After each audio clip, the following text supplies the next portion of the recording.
Told y'all boys, levels to this.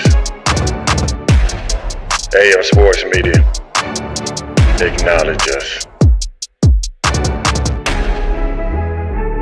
#1 boxing podcast out there. Ain't no one doing it better. Debating, film study, documentaries, we do it all. Name another channel that can do that. Acknowledge us. Levels to this.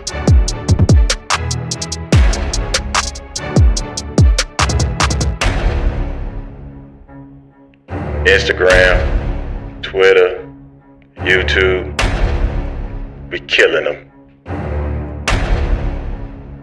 Don't matter. Only place you can come and debate. Ain't gotta be worried about getting kicked out. And go one-on-one, mano a mano, with the great one. Oh yeah.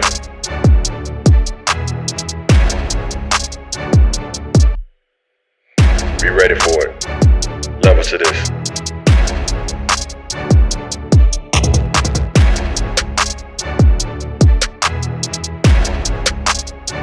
Anybody that wanna come get it, you can come get it. We welcome all debate. Crawford lovers, Haney lovers, Gervonta Davis lovers, Canelo lovers. Doesn't matter. We welcome it.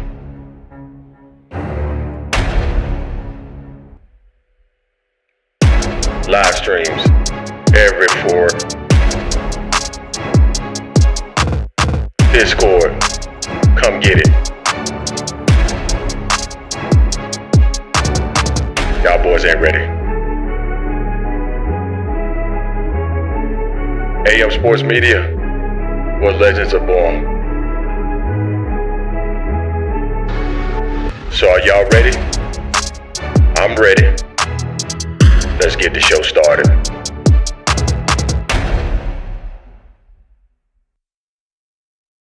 Yeah! What's up, Jay? We back in the building. What's going on, everybody? Hello, weekend.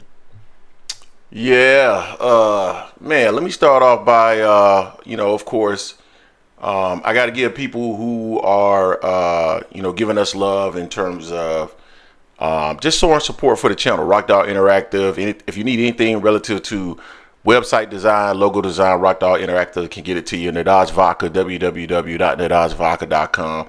Man, go buy a bottle of that vodka. As a matter of fact, man, it's right there, bro. Let me go ahead and grab it real quick, Jay. Go ahead. This is Nadaj Vodka. Let me hold it up to the camera. www.nadajvodka.com.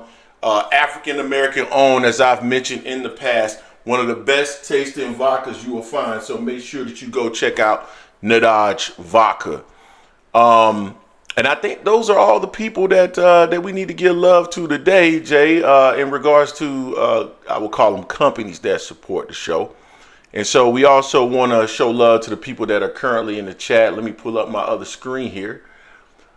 We got 29 people in the building, but only 11 likes. So make sure you smash the like button or the dislike button if you don't like the content, but make sure that you are engaging with the content, because I mean, it's challenging during these days when it's slow periods, Jay, to find.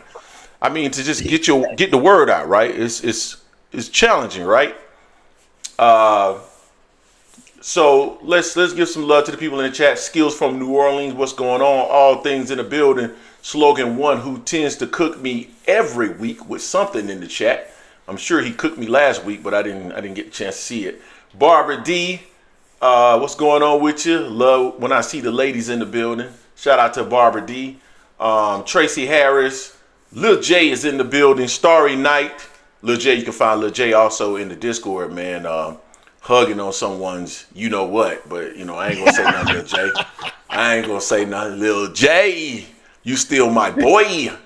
I started that. I think I said Red Hook Projects, Brooklyn. What's going on with your fam?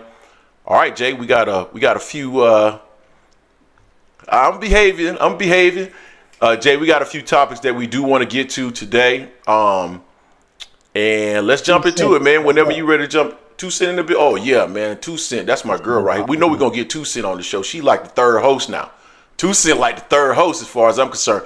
Hey Jay, you know what was interesting? So last week, shout out to John Mack. I'm gonna give John Mack some love, regardless. John Mack went into the comment section, or at least in the Discord, and said that God, what did he say, Jay? I'm trying to remember. I don't want to go and search through the Discord, but he said that, I'm paraphrasing here. I've become belligerent. I've become aggressive. I am attacking anyone that doesn't have or share a similar view as myself. It's become intolerant. And then I reached out to someone who will remain nameless, and they said, well, I think what he's trying to say is, because I always try to get feedback. And for those of you who are currently in the chat, by all means, please provide feedback. But he said that it's becoming an echo chamber here with 2 Cent on and myself and you. And somehow it's like it's just the same thing. And I find that to be disturbing. I find that, I'm challenged by that because I don't understand that. Like, everybody gets to come up on our platform. And I know that, the platform has changed to a certain degree, Jay, and it's changed because we've gone to the links, right, and allowed people to join us. Yeah. And sometimes it can get a little chaotic, and I try to calm everybody down so everybody can get their opportunity to speak. So I was a little surprised by that feedback.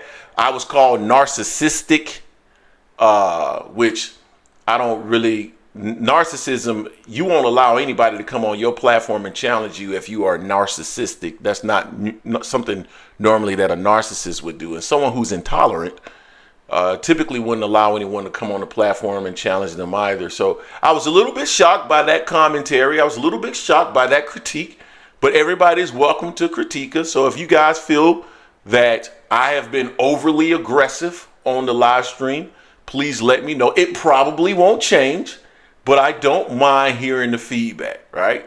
There we go. All right, Jay. I just wanted to put that out there real quick. All right. Yeah, Lil J said we need an antagonist on the show. Talking about, it says that me, and 2 Cent mostly have the same opinions. That's probably what they're kind of alluding to. I mean, we're all very bright. 2 plus 2 is 4. We're gonna agree on that. So hey. I mean, what do you want me to say? I mean, what do you want me to do? I mean, 2 Cent has disagreed with me on what was it 2 Cent was disagreeing with me on? It wasn't Devin. Oh no, I know what it was. It was Boots. It was Boots and Brian Norman. She was on here with us disagreeing. Like, what are you talking about? We don't all share the same opinion. Lil J, that's not happening, bro. See? That's what Greg was talking about. You would do. Nah, never mind. See, that's what I'm talking about right now. Let's move on, man. What's the first topic do we want to jump in? And again, by all means, guys, share your feedback. I'm open to hearing your feedback. I want to hear your feedback because your feedback is important to the show and how we craft the show. So I'm not thin-skinned. Like, your feedback, I take it. So let's go, Jay. I make sure he's not thin-skinned. I make sure that when I wake him up, hit him up in the morning, tell him, to eat shit and you piece of, yeah. So he ain't thin-skinned, y'all. All right, let's go. So let's see. There's some stuff that was going on. Before you jump in, speak of the devil, John Mack is in the building. I was just talking about you, John Mack. Your feedback last week. But anyway, go ahead, Jay. Yeah, so it looks like they've already started talking about it in the chat. I guess we ruffled some feathers about Devin Haney because Devin Haney's suing Ryan Garcia.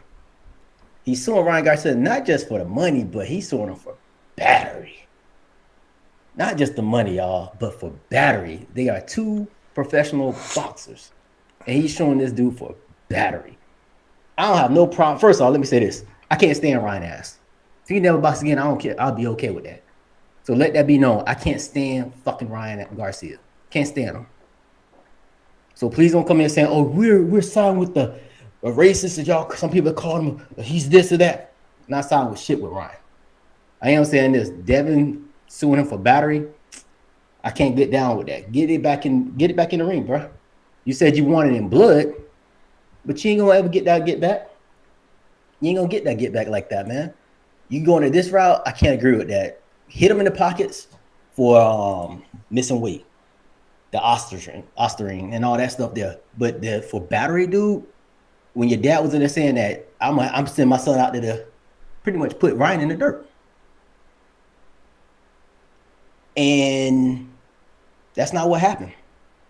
It didn't happen at all. I'm pissed at Devin because Devin didn't keep his hand up and didn't avoid the left hook that he knew was coming. I want him to end Ryan. I want him to get Ryan up out of boxing because I can't stand Ryan. But he didn't do it. But now he's suing him for battery, and I can't get down with that. That makes me look at Devin and the Haney's in a different light. I'm like, y'all really ain't about that business because y'all are boxers.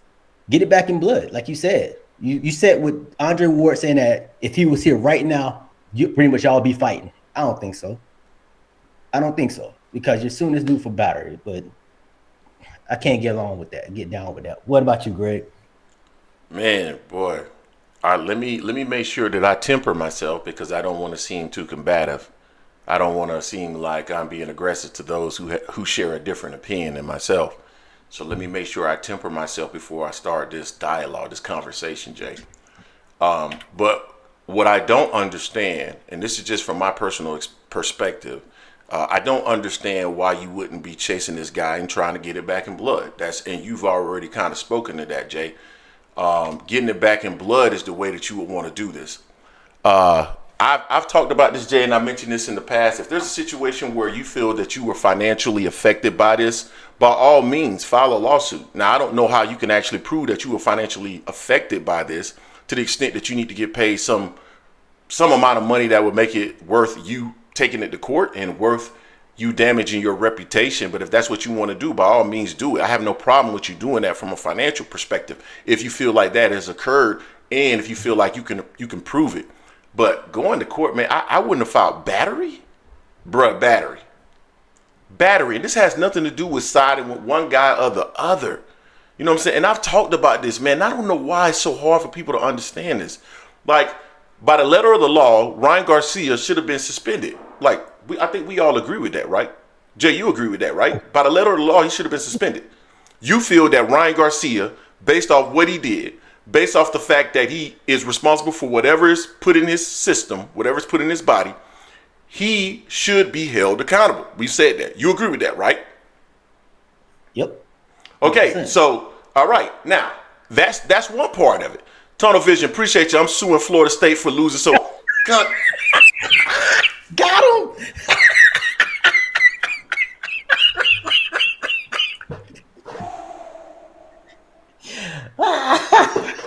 Tunnel. Oh man, Tunnel. That kept getting hit with. Tunnel. You know you my boy, Tunnel. And I'd have had a bad week, Tunnel. I'd have had a bad week. Jay know what I'm talking about. I'd have had a bad week, Tunnel. You gotta finish reading it though. You gotta finish. I don't want to. You know what? He did do the fight. I gotta finish reading it. I thought he was talking about like. Okay. I'm suing Florida State for losing so many games and messing up Greg's mood on our Sunday live stream. Haney's are hoes, soft ass tissue paper. Okay. I can agree with the second part. All right. You gotta agree with all that. I agree with all that. Great post. All right, man. Jay, I'm trying not to go off on you, Jay. I really been trying not to go off on you. I'm trying not to go off on a lot of people, man. I would suggest y'all leave me alone. All right. I've already been accused of being a narcissist and attacking people who don't share the same opinion as me, Jay. I'm trying to dispel the rumors and the commentary. You got to stop antagonizing me, provoking me, okay? All right, back to what point was I making? Lil just said we need an antagonist on the show. One of us to go that route. So I'm just stepping in. I'm doing what our people want us to do, man. Shut the fuck up. And they did it. Anyway, let's go, man. So what was I about to say? Info. So we've talked about this, Jay. We've talked about this, and like I don't know why people can't distinguish between the letter of the law and believing that he should be held accountable versus what impact it truly had, right? Like if something is caught in your system that per rules should not be in your system, then per letter of the law, you should be suspended. We have no issue with that, right? And we agree with that. However, there's scientific evidence that shows that Ostarine does not have the efficacy when you put it in a lab study. I mean, when it's being tested. And we know, just based off of Jay's experience in bodybuilding, that when you want to understand exactly how a drug works, I'm being serious. When you want to understand exactly how a drug works, what you will do is you want to see it demonstrated in the bodybuilding community, right? I mean, you know that. Like, if you want to know what works, go to bodybuilders. 1-4. Stop it. 1-4. Stop the bullshit. 1-4. You talking to me? You were one that mix of getting. Yeah, you 1-4. Oh, you said 1-4. Okay. Anyway, what I'm talking about though is simply the bodybuilding community are the ones that really understand how a drug works, and what drug you will want to be on to achieve the results that you're looking for. Ostarine is not the drug that you will go to get a competitive advantage in regards to punching power or speed or any of those things. Plus, the way that performance enhancing drugs work, they are not like Popeye spinach. You don't just take them, eat them, and get super strong. That's not how you got to train with those things for months. Now, Jay, as a personal trainer, and I'm not talking about your experience with them putting it in your vein or anything like that. All I'm talking about is a personal experience as a personal trainer, professional experience as a personal trainer. You need to train on performance enhancing drugs, correct? Correct. Okay, you played football back in the day. You were an all-county cornerback. Am I lying? Second team. But you were all county, correct? Yeah. So you are, I would say, aware of individuals taking performance enhancing drugs, whether it was you or your teammates, whoever it was. Nice try. Okay. I'd say Okay. But you know what performance enhancing drugs do, and you know how they work in the body, and they don't work the way that most fans believe that they work. So it's two different things that we're talking about here, yet people get upset about it. Now let's move to the whole lawsuit thing. The battery for me, Jay, is so we did a poll. And it was a poll basically asking fans what most closely resemble how they feel about the lawsuit in regards to Devin Haney. I think it was 3 different things that they could select. One was Devin's doing the right thing. The other was Ryan cheated, but this is going overboard. And I think the third was, this is the softest shit that I've ever seen. The last time I looked, 65% of people said it was the softest shit they've ever seen. I think it's over 2,000 people who have voted on it. The other one, I think, was like 14% that is going overboard. So the vast majority of people don't believe that he should be suing in regards to this particular situation. So I just feel like, yo, a lawsuit, dog, and I know this circumstance is different, but I think most people feel that he did cheat. Antonio Margarito did not actually get caught within the actual fight with Miguel Cotto. I'm pretty sure Cotto, if he would have done some research or if he would have filed a lawsuit, they could have done some investigation and found that Margarito probably had the, what did they call it, plaster of Paris in his gloves when he fought Cotto as well. Cotto just went back and got it in blood, dog. He went back and just whooped his ass. And it's hey, Greg, you got to clarify what you said about the particular drug not taking it one time is not going to impact him, because Too Rich, Mr. I Respect the Bells, thinks that you're saying that he's saying, well, just tell him crack, a little bit of crack won't hurt you. No, the specific drug he took is not that type of work. It doesn't work like that. Ostarine, well, personally, no steroid that you take will just give you instant results. It doesn't work like that. No steroid. Okay. Well, I would say EPO gives you an advantage in terms of red blood cells and giving you a stamina boost, but no performance enhancing drug can you just simply swallow, go sit on your couch for 8 weeks, swallow performance enhancing drugs and get some kind of athletic advantage by doing so. It does not work like that. I don't know why you guys are struggling with that. It doesn't work like that. Like what the? It doesn't work like that. The science, it doesn't work like that. I'm sorry. The science said it doesn't work like that. And because the science doesn't work like that, you can't argue something other than the science. And on top of that, there's clinical trials. If you go do your research, there's clinical trials that tell you that Ostarine failed stage 2 clinical trials because they could not prove the efficacy of the drug. But because the drug is believed to have these performance enhancing capabilities, they are going to have it on a ban list. I don't know why this is so challenging to understand. But anyway, at the end of the day, I do not believe that Ryan Garcia necessarily had a competitive advantage because of the Ostarine. And similar to what Ward said in regards to someone giving it to him to lose the weight, that's what I believe happened. Now, I did a short here recently, Jay. I did the short yesterday at some point. And I'm like, you know what, Jay, do you mind if I share that short? No, go ahead. Yeah, I would rather share it than actually speak to it. So let me share the short here real quick. Because I believe that Ryan Garcia could actually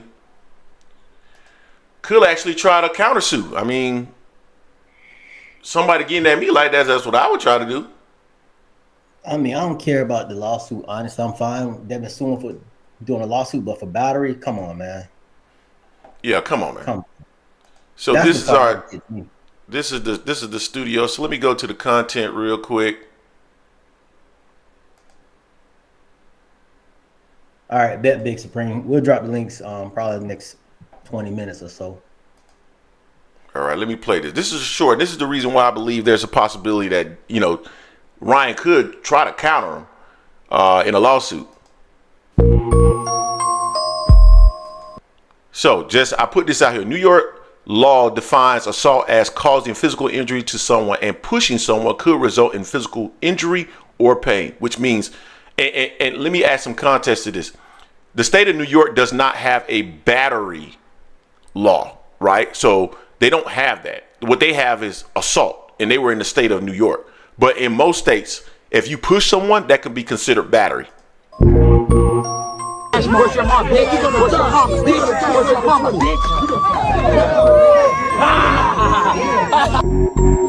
So during that whole interaction, if you listen carefully, you can hear Bill Haney in the background saying, "You're going to die.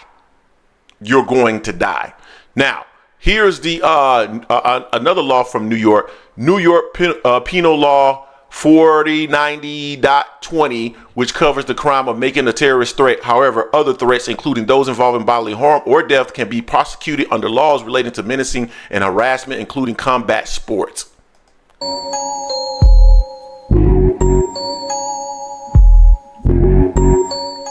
the disrespect you did, I'm sitting there. Thank you. Amazing. Great. Say boxing before I'm finished.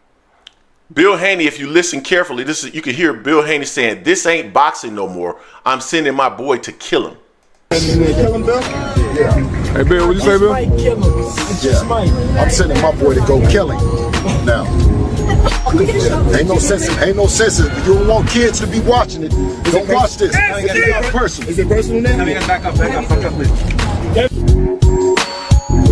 Okay, and this is the third thing that I want to highlight to people. Showing regret is not necessarily direct evidence that an action was done, but it can suggest a high likelihood and can potentially be used in court.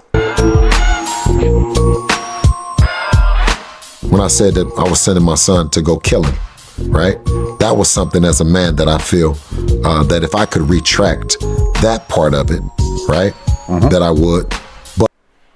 And that's all I want to share. So So how is it that you made all these statements, things that could be considered crimes in the state of New York, then you're turning around and trying to file a lawsuit against the guy?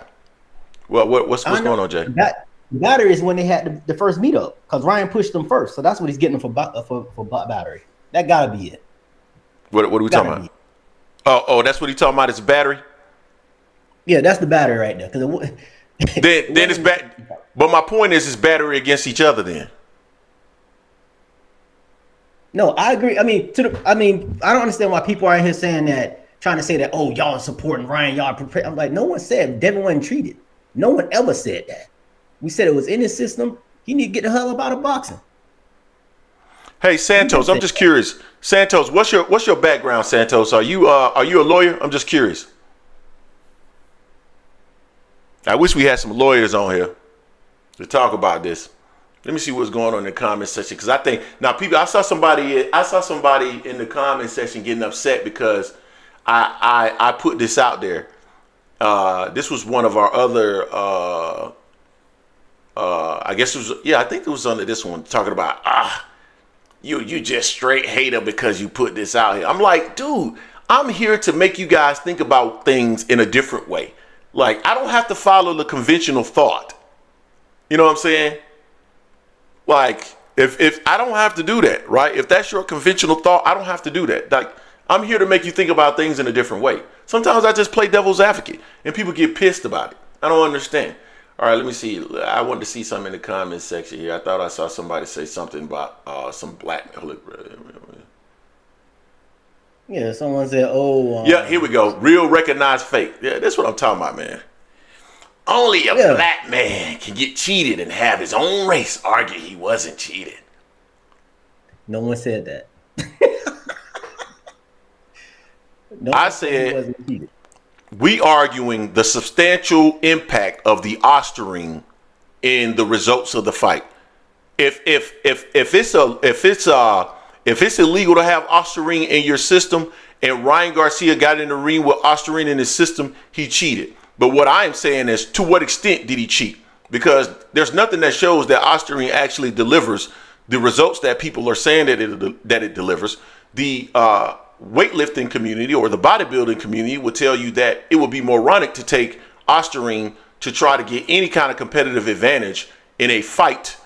And what was the other point that I was about to make? Yeah, basically it didn't have any impact on that left hook. So, I mean, at the end of the day, it is what it is. Like, yeah, he cheated, and we said that Devin got cheated, but that ain't the reason why he lost. Those are two different things. I'm sorry. Man, Ryan didn't have no stamina in that fight. None. For somebody who was on performance-enhancing drugs and had absolutely no stamina in a fight, no stamina. So all it did was just give him some kind of speed and power, but it gave him no stamina. Man, Ryan always had a powerful left hook. It is what it is, dog. Like, if you fight, knew that. Devin knew that. Yeah, Devin knew that. If they fought again, you're gonna see. Let me tell you what's gonna happen if they fight again. Devin gonna be moving all around the ring because this time he knows damn well that ostering wasn't the reason why he couldn't take that punch. He knows that. And I showed a clip of Devin Haney constantly getting rocked by left hooks against Linares. So come on, guys. Yeah. And also, not only that, for him coming out with a lawsuit now after he was on Andre Ward saying that him and his dad missed things that they should have done because they were doing the business dealings, like having to do a same-day weigh-in, getting more money and add more stuff to the contract. They missed out on stuff on that. Yeah, Ryan damn near basically tanked the fight by acting like a dumbass up to the lead-up. I was almost willing to bet that he wasn't even going to make it to the fight because of the stupid stuff he was doing. And again, I can't stand Ryan Garcia. I wanted Devin to beat the dog shit out of him. He did not. Because he couldn't avoid the left hand. That's a Haney problem. He knew the left hand hook was coming. We all knew. He even said it was coming. He didn't avoid it. That's on Dev. I'm okay with him suing Ryan. I'm not okay with him suing him about the battery aspect. That's the part I'm not jiving with. Salute to Gregory Quattlebaum is in the building. He said, Greg, post that in big letters for those who are a little slow. I don't remember. I don't know which part you're talking about. Tax says, why is it banned? Because all substances that are believed to give you a competitive advantage will get blocked, will get banned. That's how it works. Anything that is believed to give you a competitive advantage will get blocked. It's that simple. Real recognizable fake. Do you understand? We're saying it's so I don't have a problem with him suing Ryan. It's for battery is the part I'm not jiving with. Everything else is fair game. What part of that not that you understanding? No one said he couldn't sue him. I would sue his ass too if I felt like I lost money because of it, and it could be proven. Yeah, but I'm also the type I want to get my I want my get back. I want my get back. I need to erase. I need to. The only way he can erase this shit here from other people is to get back in the ring with Ryan and beat his ass like he should have done the first fight. That's what he should have did. Whew, so man, I just Googled what drugs are on the ban list that there are no conclusive evidence that they actually do what they say that they do. Several drugs are banned as performance-enhancing substances by sports organizations such as the World Anti-Doping Agency, despite limited or inconclusive evidence that they provide the performance benefit they are assumed to offer. Here are some examples. Reefer is on a ban list. They provide no benefit whatsoever. I don't even know how to say this word. Pseudoephedrine is a stimulant found in over-the-counter cold medicines and is banned for competition. So using a lot of you guys' example, or at least what you believe to be the case, if you take cold medicine, you turn into a beast, Jay. Jay, did you just hear me? WADA has banned this substance called pseudoephedrine. And it's a stimulant found in over-the-counter cold medicine and it's banned in competition. So if you take, what is it? What's a popular cold medicine, Jay? 44 Dayquil. Whatever. NyQuil. If you take some NyQuil, brother. You take some NyQuil and you turn into the Incredible Hulk. Caffeine in high doses. Jay, caffeine. They have on ban list. Caffeine. So for all of you guys who believe you are so smart that anything on a ban list means that someone had an advantage, I just gave you 3 things. I know a lot of you in the comment section, I can tell by the way that you talk, on some kind of drug. You know what I'm saying? Cocaine. But right now we're talking about weed. Weed substances are banned. This drug called pseudoephedrine, which is found in cold medicines. Hey, Greg. Caffeine. Super Soldier Robitussin. Yo, dude, come on, man. They don't let you take diuretics. Now, this is because other banned substances. I've heard of this. It's not how I pronounce it because I've seen this before. It's actually for narcolepsy. It's a stimulant. It's to stop you from going to sleep. If you have this in your system, and I know for a fact that this is for concentration. A lot of people use it for concentration. It's a stimulant. Modafinil. That's how you pronounce it. Modafinil. I've seen this in the past. It's called modafinil. It's called a smart drug. Modafinil is something that you can't take. So you're telling me you take modafinil. So I've taken modafinil before, right? Modafinil does not make you strong. I can tell you that for a fact. It's a stimulant. It helps you concentrate. And a lot of people believe it helps you concentrate. So again, for those of you who believe that simply because it's on a ban list that you get some kind of benefit from it, then that means that you can't take any cold medicine because you get benefit from that. And I know all of you have taken cold medicine. Did you feel super strong after that? Man, get up out of here, man. You guys don't. Do some research, dog. Do some. It just gets to the point where, bruh, it's like they get caught up on that and they fail to realize that Devin didn't avoid the left hook. The Oscar didn't cause him to avoid the left hook. That was on Devin. It turned to a no contest. Ryan got suspended. Cool. I'm cool with Ryan ass being suspended for life. I don't like the MFL. So y'all stop saying that. Oh, we're just trying to down on Devin. No, I'm pissed. Devin didn't knock his ass out and get him up out of boxing. I wanted Devin to beat the dog shit out of Ryan. I did. He didn't do it. He didn't avoid the left hook. I don't know. Him. I don't know if all things is being funny, but he said Mucinex is on the ban list. Dog, that's what I'm saying. With that big ass booger, you saw what they did to that booger on the commercial, man. Imagine what they do, getting yourself to do to somebody else. But that's what I'm saying, dog. Like, you guys got to do some research, man. I respect the ban list for what it is. If you're saying that you can't have it in the system, you can't have it in the system. But let's also incorporate the science, dog. Devin got his O back. That, you know what I'm saying? He cheated because he shouldn't have had it in the system. At the same time, let's talk about what the drug actually does. And there is no conclusive evidence that the drug does anything that people say it does. It's just because certain people believe that it's possible that it has that effect. They take it off the list, or they put it on the list. You can't use it. I don't know how else to say it. I think we've spent a lot of time on this topic, Jay.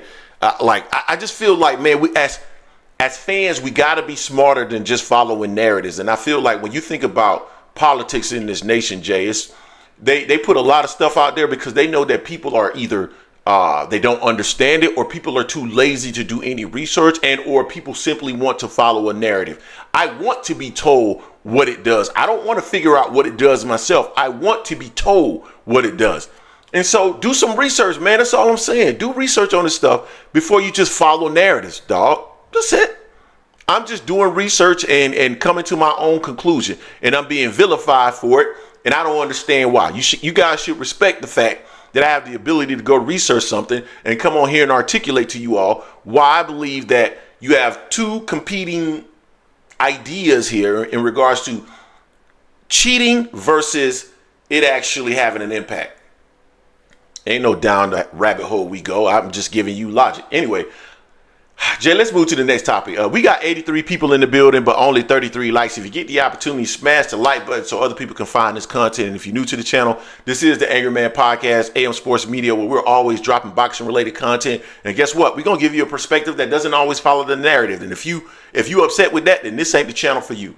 It's not the channel for you if you want me to follow just the okie doke. If you go on there and, because some content creator made some comment, and all of a sudden that becomes the gospel in your mind, and because I don't subscribe to that same logic, all of a sudden that's your issue. That's your issue. Don't come here. Yeah, great. Let's check this next. So the next subject, right? Let's see how let's see how these people are just trying to get on us about this whole thing that we're defending the racists and we're all for Ryan, all this stuff.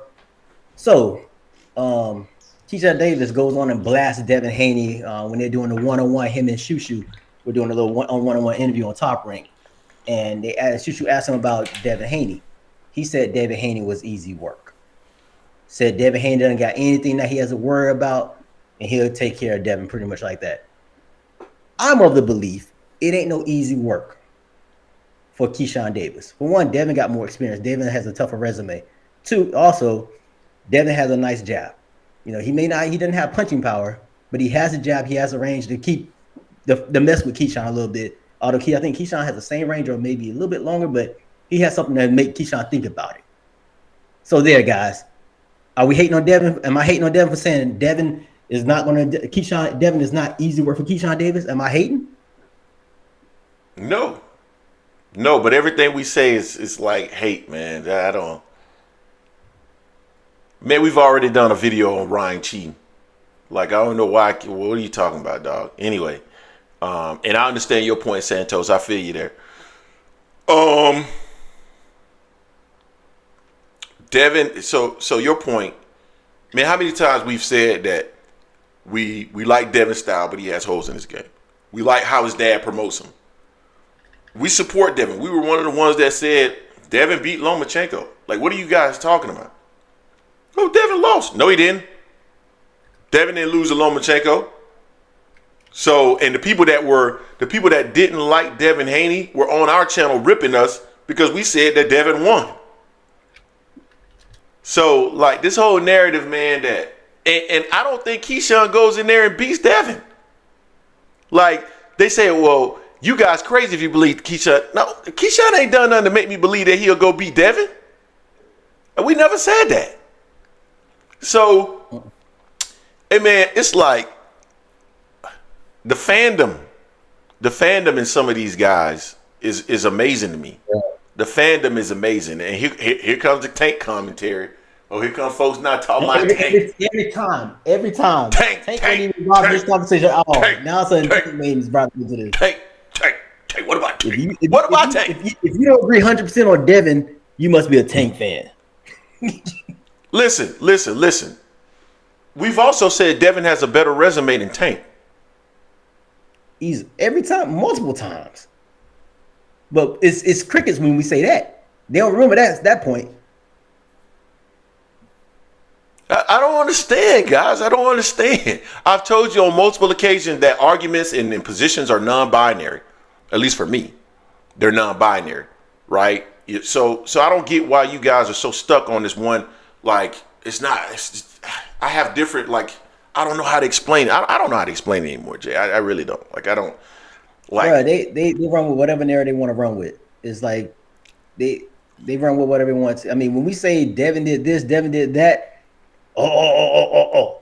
If it's good or bad, we never get. They never come in and say, "Well, y'all didn't say nothing about Devin," and when we do, it's the opposite. So it's just like, damn if you, damn you don't. You know, y'all gonna believe what y'all want to believe. I'm not gonna keep going over and over and beat the dead horse over and over again, saying that I can't stand Ryan Garcia. Devin needs to do better, and I can still support Devin. We bought every pay-per-view fight that Devin's been on. We purchased. Yeah. I bet we support Devin Haney more than many of his fans do. And you know what was interesting, Jay? Not too long ago, they said that we don't like anybody that's not on PBC's side. Now I'm gonna throw out. I'm just gonna throw this out to you because I already know you're gonna catch it and dunk it. This past week, who was I saying? Hey man, I ain't like him at first, but this dude's starting to grow on me. Who was I saying? Hold on. Before you say it, I was gonna put it in the chat first because I was gonna hit enter. Keyshawn Davis. That's exactly who I said. Keyshawn Davis. Shout out to Barbara D for the $5. Appreciate you, Queen. Research people. Good conversation, guys. Appreciate that. Watch for the hook. $2. Tank raccooning for Ryan against Dev is disgusting. I get what he's saying on that. Now let me go put this out here about Tank. I know what you're talking about. Let me get this guy here about Tank, Shakur, Keyshawn somewhat. Tank and Shakur, they were chummy with Ryan after all the stuff, all the bullshit he said afterwards. All the racist stuff he said. But y'all don't say nothing about Shakur. Y'all only talk about Tank with that. I don't agree with the way these kids nowadays, how they roll with that. I don't roll with that stuff. I don't like Ryan. I don't like Tio. For a specific reason that some of y'all saying with all the racist shit and all the other clown shit they do off the box ring. I don't agree with none of that shit. So yeah, do I look at Tank with a side eye at times about that? Yeah, but when I keep it boxing, I keep it boxing. So y'all gotta go at Shakur just like y'all go at Tank, because Shakur was over there on the same phone call when Keyshawn Davis was checking Tio or checking Ryan. He was checking Ryan. Yeah. Man, everybody know as African American men, we don't subscribe or support what those gentlemen said. But we don't need to make videos on it. Like, I don't like getting into people's all that personal stuff. I never have. Like, I'm not a social activist. I've never proclaimed to be. And I don't like getting into boxers' personal business because, I don't want them to catch me in the street, man, and put hands on me. I can't beat none of them dudes, even the little ones. I can't beat none of them. So I don't want to be in a position where I'm talking about a fighter's personal life because I don't want to talk about, I don't want anybody talking about my personal life. You know what I'm saying? Period. So that's where I'm at with that. But, Keyshawn is starting to grow on me, man. I cannot even lie about it.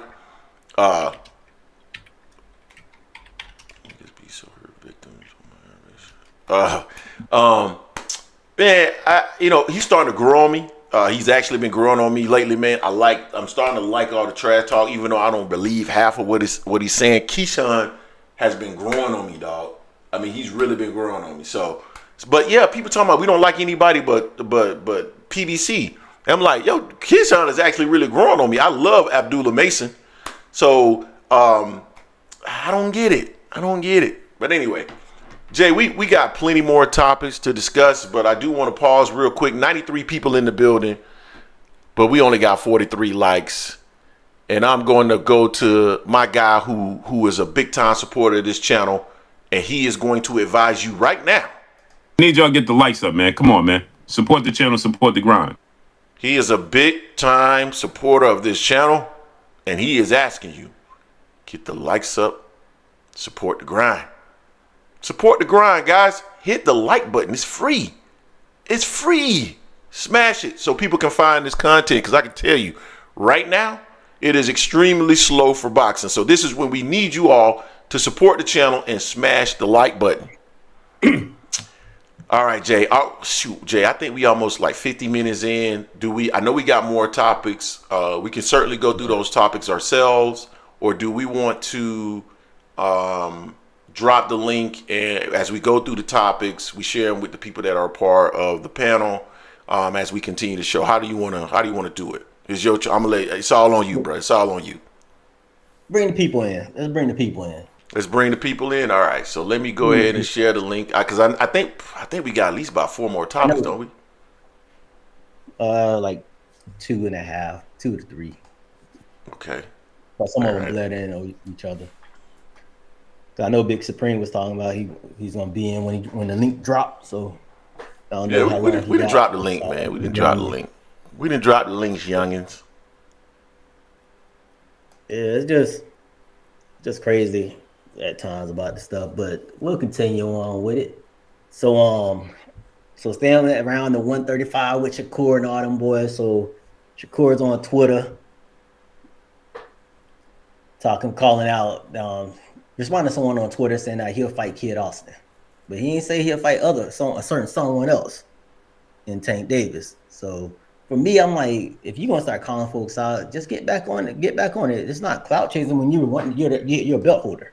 You want to be undisputed at 135, you gotta go through Tank, you gotta go through Loma, you gotta go through the other Ukrainian guys. I can't speak his name for nothing in the world. But I ain't like that part there by Shakur, especially the fact that I was already pissed off at Shakur for going the route to fight Joe Cordina. It wouldn't bother me if it had been someone else, but Joe Cordina, who's coming off a TKO loss and moving up in weight, that does nothing for his resume. That does nothing to strengthen his resume to try to push for stronger money for the Tank fight or anything like that. But yeah, I'm not feeling sure on that. What about you? Yeah, we got somebody that just joined us, Mr. Paid in Full. What's going on, man? What's that? Paid in Full. I can't hear you. You there? Paid in Full. You there? I don't know what's going on with my brother. I just muted you, Paid in Full. I can't. We're not hearing you. I don't know. We'll come back to you in a second, but go ahead, Jay. Yeah, so what's your thoughts on Shakur, calling out Kid Austin, but not going for, the big cheese over there? Yeah, it's a weird situation. Okay, he trying to fix his audio. Now, man, it's a weird situation because, I don't understand this. It's like, people talk about Gervonta Davis and Tank need to be the one that's trying to. So I see Big Supreme in the building. Tank needs to be the one that's pushing for the fight. Big Supreme, I hear you, man. What's going on? Tank needs to be the one that's pushing for the fight. Yeah, I can hear you. We can hear you. Yeah, y'all got like a weird up. Y'all don't use StreamYard no more? We never use StreamYard. Oh yeah, because the setup looked weird to me. I was like, what the hell is this? Yeah, StreamYard is. Yeah, we don't want to pay for StreamYard. Nah, I get it. It makes sense. All right, so this is my thing with the Ryan, right? Because yeah, I'm not a fan of Ryan at all, and I'm not really a fan of Haney at all. You know what I'm saying? But yeah, I feel like if you say something that goes against the narrative that Ryan didn't cheat, it's almost like an echo chamber. You dig what I'm saying? And when Ryan first had tested positive, from my understanding, it was Osterine and Nandrolone. It wasn't just Osterine. Now, everybody say that the Nandrolone was dismissed, which is cool, because they said it's endogenous, meaning that your body naturally produces it. But I think that he chose to use Nandrolone because that was the technical loophole he could get away with. So let's say, for example, they dismissed the Osterine, right? Now, Osterine is on the ban list. When you look at Eric Morales, you look at Amir Khan, they tested positive for Osterine and they got suspended for 2 years. So it's been going on in boxing. It's been being used for some kind of benefit. So boxers been knew that Osterine had something, whether it's muscle growth or retaining muscle on a weight cut. For some reason, boxers chose to use this drug because Amir Khan never would have popped for it, and Eric Morales would never pop for it. Now, as far as the Nandrolone, this is my theory on why I feel like he took Nandrolone. He was drinking, he was smoking, he was sleeping with porn stars, he was going to the club, he was smoking hookah, he was hanging out in New York City the week of the fight. You're not gonna retain all of that muscle and power if you really, like, for example, you look at Mike Tyson was sniffing cocaine, he was drinking, he was hanging out with all kinds of celebrities and this, that, and the third. When he got in the ring with Lennox, he got obliterated. When he got in the ring with Holyfield, he got obliterated. Like, he wasn't taking boxing serious, you get what I'm saying? He was getting washed up by miscellaneous dudes, Peter McNally's and all of that. So, like, when I look at Haney and Ryan in a fight, he stumbled Haney like the first 30 seconds, bro. Now, I'm not saying that Ryan never had a left hook or he never had power, but I just feel like it looked out of character to me. So when he tested positive for the Nandrolone and the Osterine at first, it made sense to me. Even like Duarte, when he knocked out Oscar Duarte, he said that his team felt that Ryan was on steroids, but, you know, he signed the Golden Boy, so I guess Oscar must have told him, look, I'm going to give you a nice bag, just forget about that. So they dropped it or whatever. They never brought it back up. But in my opinion, I do believe Ryan was on steroids. Now, the situation with Victor Conte and Haney, the connection, the rehydration, all of that could be true too. I'm not going to discredit that. I'm not going to discount that. I do believe that Haney is doing something, whether it's IV drips or something with Conte, but I still believe that Ryan was cheating them, in my opinion. So I get what you're saying, and I want to make sure that I don't sound belligerent. So I'm being careful here. Nah, be cool, get crazy. No. I mean, you know you my guy, Big Supreme, so you know I ain't about to get crazy on you now. Like these the homies, even like in the comment section, I don't want nobody to feel like I'm a Haney hoe or I'm a Haney right now. I don't even like Haney. I don't like Bill Haney. I think that they lies. I think they bad for the sport. I look at Toro Gotti and Hector and Gamache when he. I can vouch for that. Say it again. I know I'm saying I can vouch for Big Supreme when I see him over on KO channel. He do not fuck. Yeah, I'm not a Haney at all. But when I look at Toro Gotti and Gamache and how Gotti ended Gamache's career, rehydrating 20 pounds and brutally knocking him out, I'm not a fan of the weighing in at 140 and then coming in the ring at 170. I'm not a fan of that at all. But yeah, I agree. Can't discount that Ryan looked it kind of strong, bro. I'm not gonna lie, like. Yeah. So let me say this. Let me say this, and I want to address it in a multitude of different ways. So,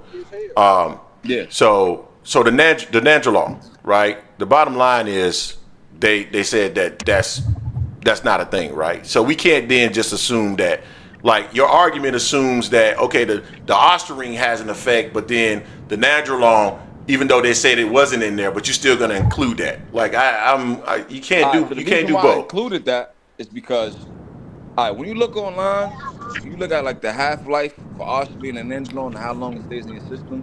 I believe Osterine stays in your system up to like 2 weeks after you use it. And if you're using it for a couple of months before you decide to get in the ring or whatever, it might last in your system longer than that. Nandrolone lasts in your system for like 6 days.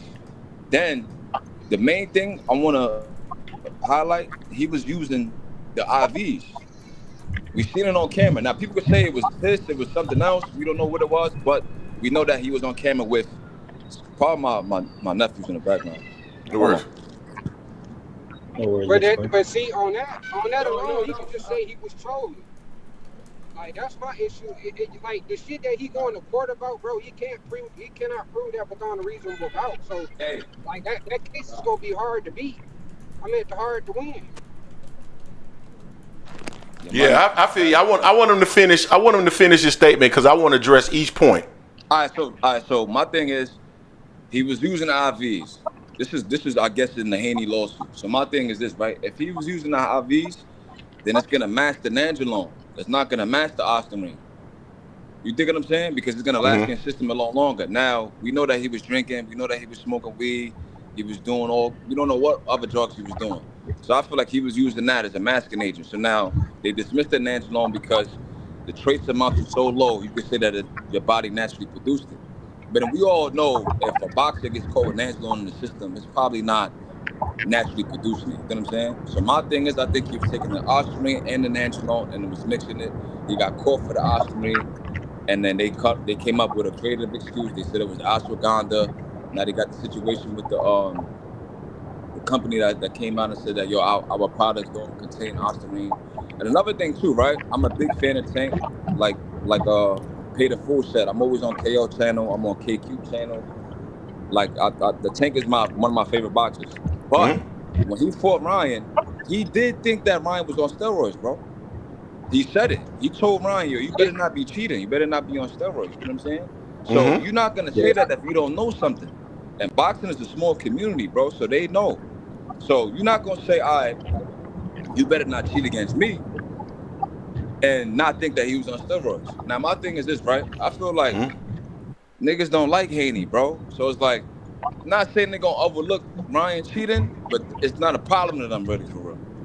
They just glad that Haney got his ass whooped. That's just my opinion. Okay, now let me address what you said. Let me address what you said. I don't think your take is skewed or anything like that. I don't think you're being unfair in your take. I don't agree with it 100% because I don't think you can keep the nandrolone in when they've already said that the amount of it does not violate any threshold. So that to me, that's got to go, right? Like that's just just a fact. That's why I said it's my theory. It's not. Yeah. No, I get it. I'm just addressing each point. Now you mentioned that Ryan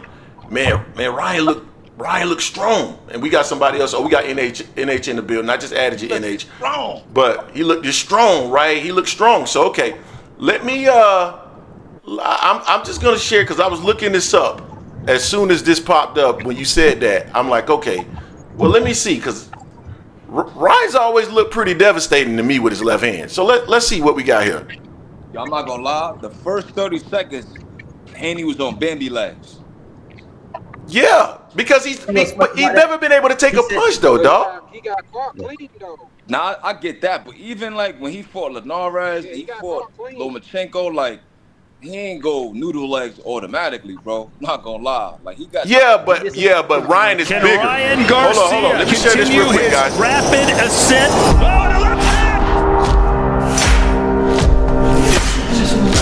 This has always been a thing, guys. Ryan Garcia, King Rye. This is from 3 years ago. The flash, you know the hand speed, you know the smile, you know the power.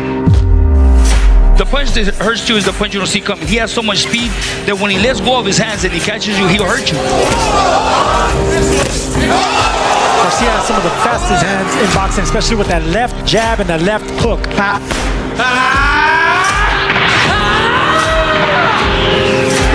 Maybe he was on the ostarine and the nandrolone right then. Watch out for Garcia's left hook. It's short, it's precise, and it's powerful.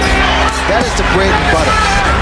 I heard him with the right. So I think that's enough of that. Now my thing is the guy's always been able to punch with his left hand. Like this is where the logic doesn't really follow for me. Like, oh my God, he looked different. No, he didn't. No, he didn't look the same. No, hold on. Before you start talking, because I know you about to. You want to respond to it, but let me show you something else. I just want to find this real quick. I think I still have it up. So let me just pull it up real quick if I can find it. I don't think I deleted it, but maybe I did. I might have deleted it. Damn it. I might have deleted it. Let me see if I can find it. I don't believe I have this. I believe this is actually private.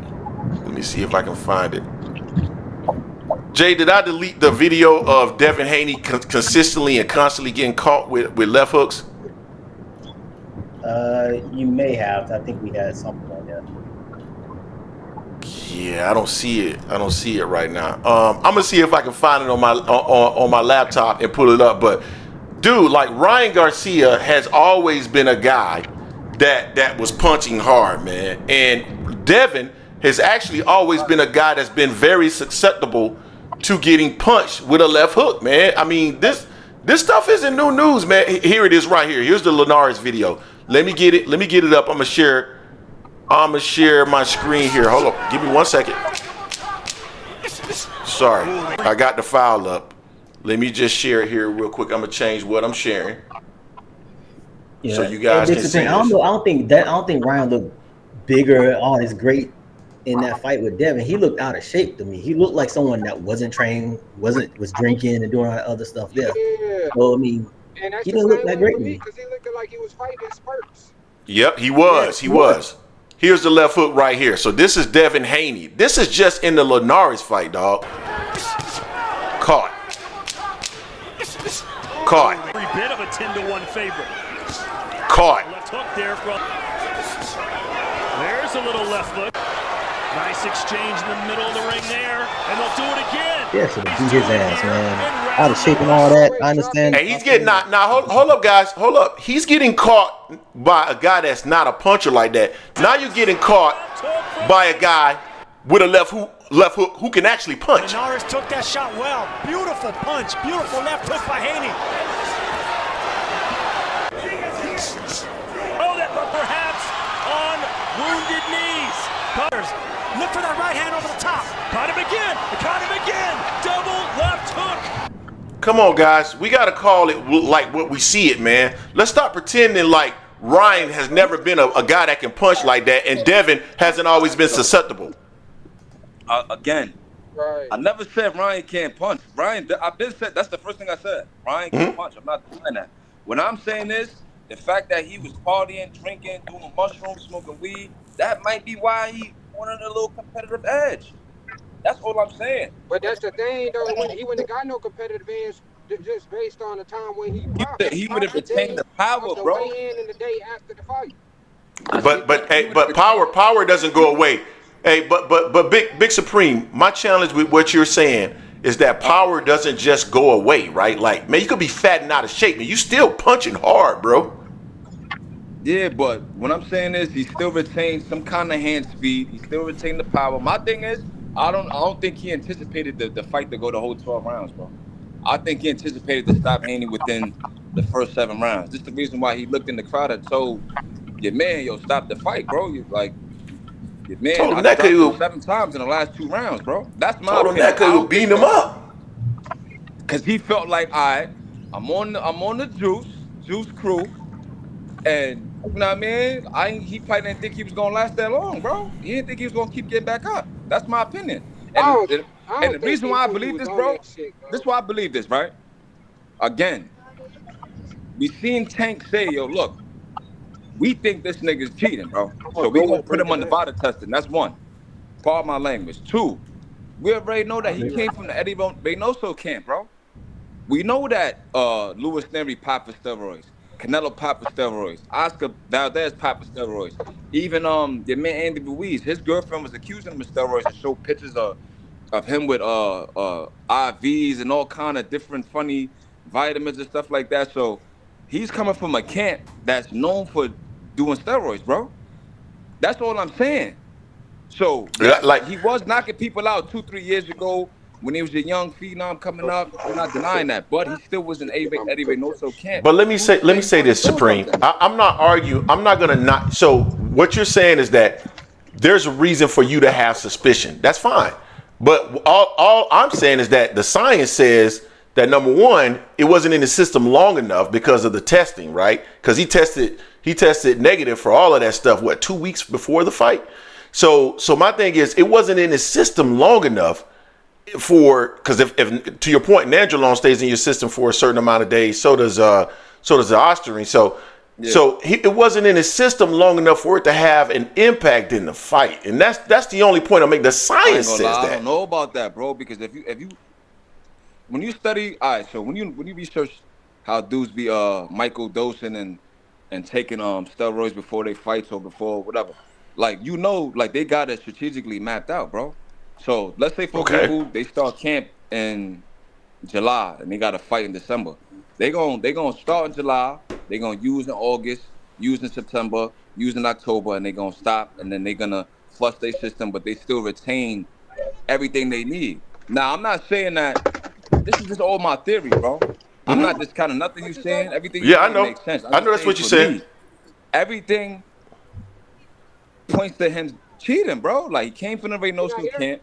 He popped already. So it's like that's just my thing. You know what I'm saying? Like you was in Canelo camp, bro. Like Canelo had like 5 people, even a little flyweight that just had a no contest because he popped with steroids. No, I feel what you're saying, man. Hey, let me get Corey Williams in. This rich ass. This boy, I see somebody rich off in here. I see somebody. Man, look at hey, Jason. Look on his right hand, his right shoulder. Look at the mansions back there, bro. I see you. That's that Blaze dude. No, that's Corey Williams. What's going on, fam? What's your name in the chat? That's me. No, your name is Corey Williams in the chat too?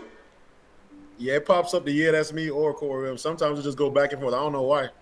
Oh, okay. So what's going on with you, fam? All right, man. Appreciate y'all letting me on again, fellas. It's been a minute. But my take on the whole Haney situation, like, I feel like why is everybody giving it seemed like everybody knocking Haney and he not the one who cheated. You know what I'm saying? Like, when do we get to this point in boxing where we start praising the cheaters versus the person who, you know what I'm saying, having some kind of sympathy for the person who got cheated? I feel like I forgot my man's name. Everybody don't like Haney, so they kind of happy that happened to him. But it's just like, in order for us to keep the sport clean, it's almost like we giving people incentives to cheat against people that we don't like because we're not giving them any backlash that's going to affect their pockets.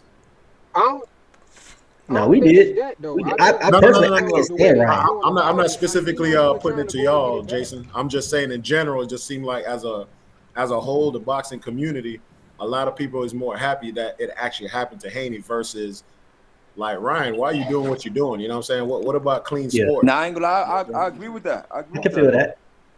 Yeah, like we not listen. Bill Haney, because Bill Haney was doing so much talking, people were getting mad at Bill, and this was their way to get another thing too.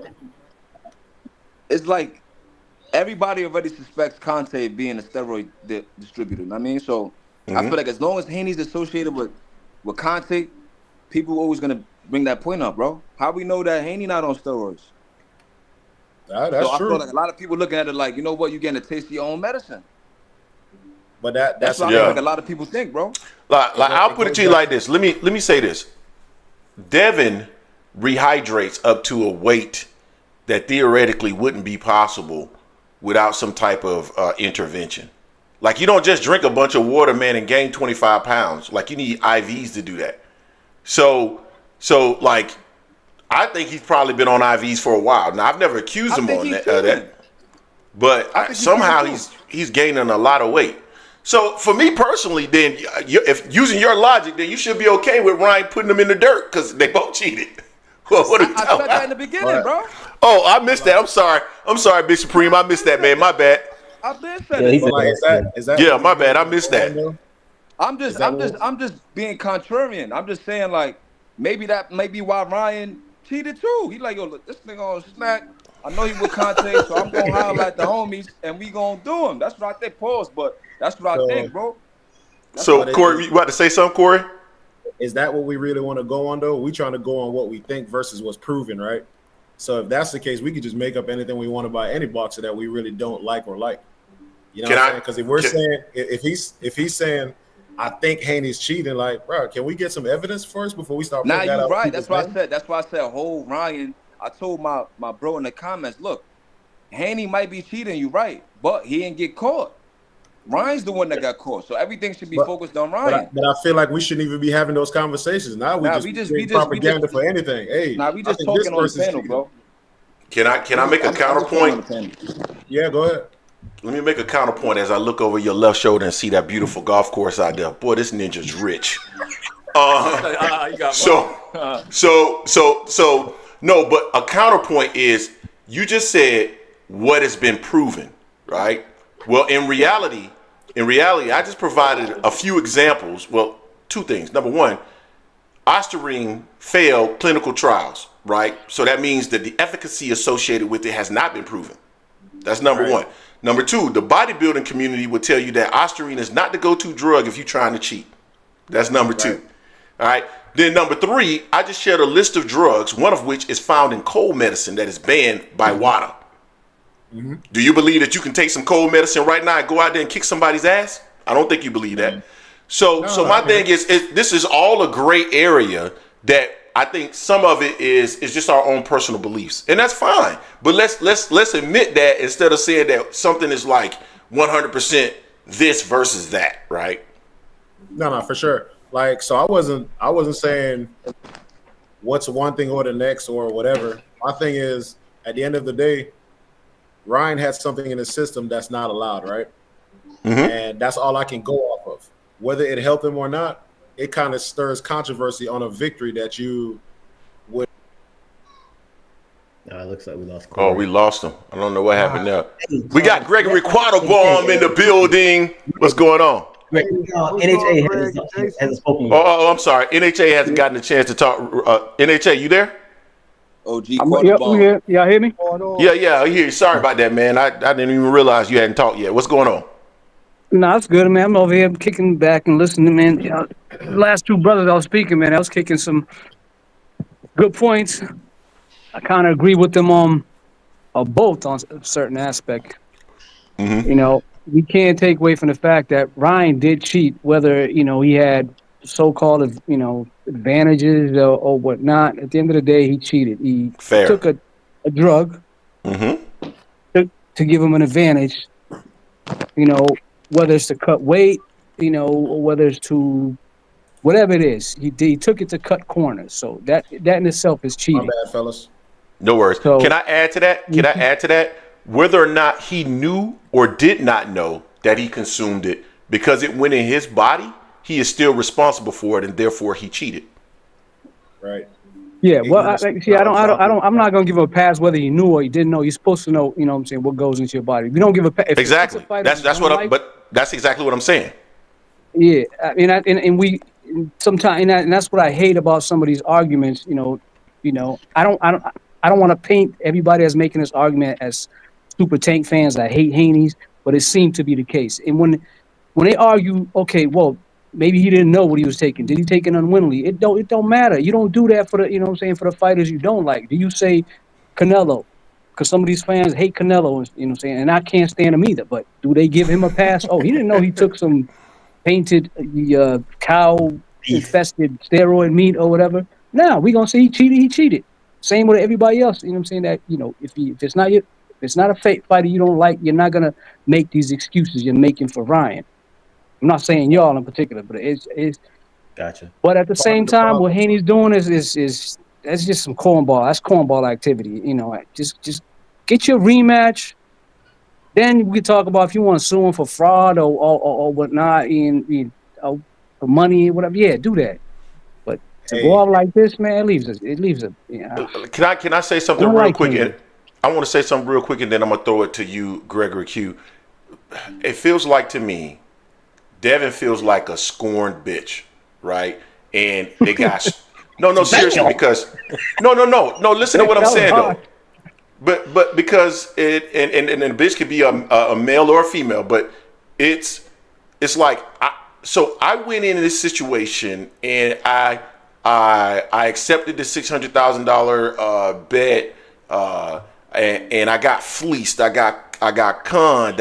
He came in. It was always a part of his plan. It feels like to me he's someone that felt like he got hustled, and now he wants some kind of revenge for it in court. And I just think it's a waste of money. Now go ahead. I can't remember. Was it? Yeah, Gregory Q. You about to talk? I agree with you. Devin's acting like a bitch. Excuse me for saying that. I don't call people names. You lost the fight because you didn't have an answer for the left hook. You can say the left hook didn't get created by the Austrian. It didn't. Ryan always had it You knew it, and you had no answer for him in the ring. Ryan got to take responsibility whether he knew he had it in his system or not. There's no getting around that. But what actually did the drug do? It certainly didn't give him the left hook. He already had that. It certainly didn't make him look any better than he was looking, because he didn't look that good to me. So the drug, yeah, you're going to have to take that hit. You done took the hit because you have now been suspended, et cetera, and people now debating whether you was cheating, whether it helped you win. It did not help him win, because the same thing has already been said. You could say by Devin being with Victor Conte and the snack program, and because there's going to always be suspicion about Victor Conte, you got to take that hit as well. So both of them can theoretically say there's suspicions of being. See, I agree with everything you're saying, Greg. Or whatever. Both parties can take that responsibility, but only one can take the responsibility of having no answer for the left hook. Can I ask y'all a question? Now you whining, you bitching. You don't won the bet that y'all had, the side bet. You've been giving back your oath, but you're still not satisfied, because that memory, that scene, that fight can still be replayed, and we can always see how you looked in the ring, and more importantly, how you reacted to being under pressure, how you reacted when you were in a situation where you were in jeopardy. This is what we see now. To me, Devin inside falls apart. He can't accept that this is what happens. So he's constantly, it's like the angry baby mama. I'm sorry to say that too, but she's going after you after you done moved on and got a new woman, but she's still not satisfied. Devin's not satisfied because he wants to somehow make that fight disappear in terms of how people remembering how he looked. That's my opinion, because I don't think Devin handles when he's in a crisis very well. And his father, Agreed. His father has created this atmosphere around him where people have grown to dislike Devin. He's trying to follow some, so to speak, how his father be talking. Devin's tough, Devin from the street. No, he's not. He's not any of those things. Devin is a fighter who should have capitalized on his clean-cut image outside of boxing. But because of his father, who wants to go out here and start stuff on YouTube channels and be out arguing with other fighters and so forth about his son, what has happened is there's a dislike for Devin. And now the way Devin's responding is more or less some crazy stuff like his father would be doing. What Devin should be doing, asking for the rematch, preparing for the rematch, possibly getting a real trainer to show him how do you defend against a left hook from a guy who wasn't even in great shape, but he kept tagging you with it because he had the speed and he does have the natural strength. So we can argue back and forth whether that was and that's not even a real argument to me. It's just really a sharing of opinion. There's nobody who can say Devin didn't have a left hook. I'm sorry, Ryan didn't have a left hook, and that Devin didn't know what to do about it, because there's a history of Devin being caught with the left hook, and you just showed it. That's a fact. Previous fight, you just showed that. So that's what we got to look at. What are you going to do next? Because this lawsuit, part of me too feels like he's going the lawsuit route, because he burned bridges with Oscar, he burned bridges with Aaron, he's beefing with Hearns now. Yep, you know, that's a great point. Got Hearns and Frank Warren in his pocket, and we know he don't want to fight Tank, so he's not going to go see Uncle Al. So he like, look, I'm going to get this lawsuit, and I think he probably going to retire after that. That's my theory. I think he's going to 100% agree with that. 100% agree. I think he's just trying to get his retirement plan in order, because he don't sound like a dude that wants to fight. That's for real, man. Nobody, you don't open a lawsuit for battery. You know what I'm saying? If you're in a combat sport, right? But this is the thing, gentlemen. Let me add one thing. Beat up again. You don't want to get assaulted again. I think you're hitting it right on the head, man. I don't know how we got such a great panel today. These guys are amazing. Big Supreme, Corey. These NHA2 really, he usually come on here, he be spitting some bullshit, but today he's on fire. But no. No, I'm just messing with you, NHA2. But this is the thing that I want to throw out there to you guys. I want to hear what you all have to say about this, because I think you make an interesting point. I want to piggyback off of it. If he were to come back in a fight versus Ryan Garcia, now we know that the fight, they say 500,000, but the fight really only did about 375, right? If he were to come back in a rematch versus Ryan Garcia in 2025, do you know how massive that fight would be? That fight would probably do close to 1 million buys just because of all the drama around it. Everybody would be tuning in. Devin would make a killing, but instead he wants to go to a lawsuit, which he's probably not going to earn a lot of money out of this lawsuit and jeopardize the fight. Because if I'm Ryan Garcia, I'm like, screw you. I'm not fighting you anymore. Screw you. Yep. I agree. I think he trying to get his ducks in order to retire. I don't think he's gonna retire. It's like Gregory Q said.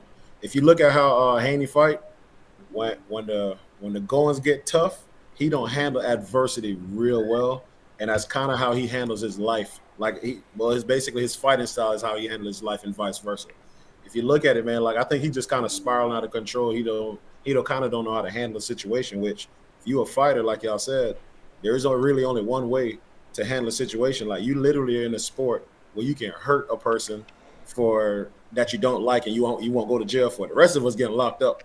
Like you literally in a business where, you know what I'm saying, and then they'll pay you to do it. Exactly. So you literally in a position to where if you and a man, a coworker to say, have an issue and you really want to do something, you could do something about it and you can get a fat bonus to do that. So really that's how he's supposed to handle it. But again, like Greg Q said, Haney really not a street dude, and ain't nothing wrong with that. Listen, we all don't want our kids to be street dudes. So ain't no street dude. Put them in a better situation. I kind of hate when people put people down about that, but whatever. That's a whole nother conversation. Yeah, that's a whole nother conversation, bro. Yeah, but he should have capitalized on that, but instead he really trying to be something he's not. And then when he gets in these situations, he gets so uncomfortable that he don't know how to handle it, which he should have just handled his business how he was before all this drama started. Exactly, so, he got exposed, bro. Yeah, and that's another thing too. Like even in the street, right? Already, you see what they doing already. They fumbling again. Yeah, exactly.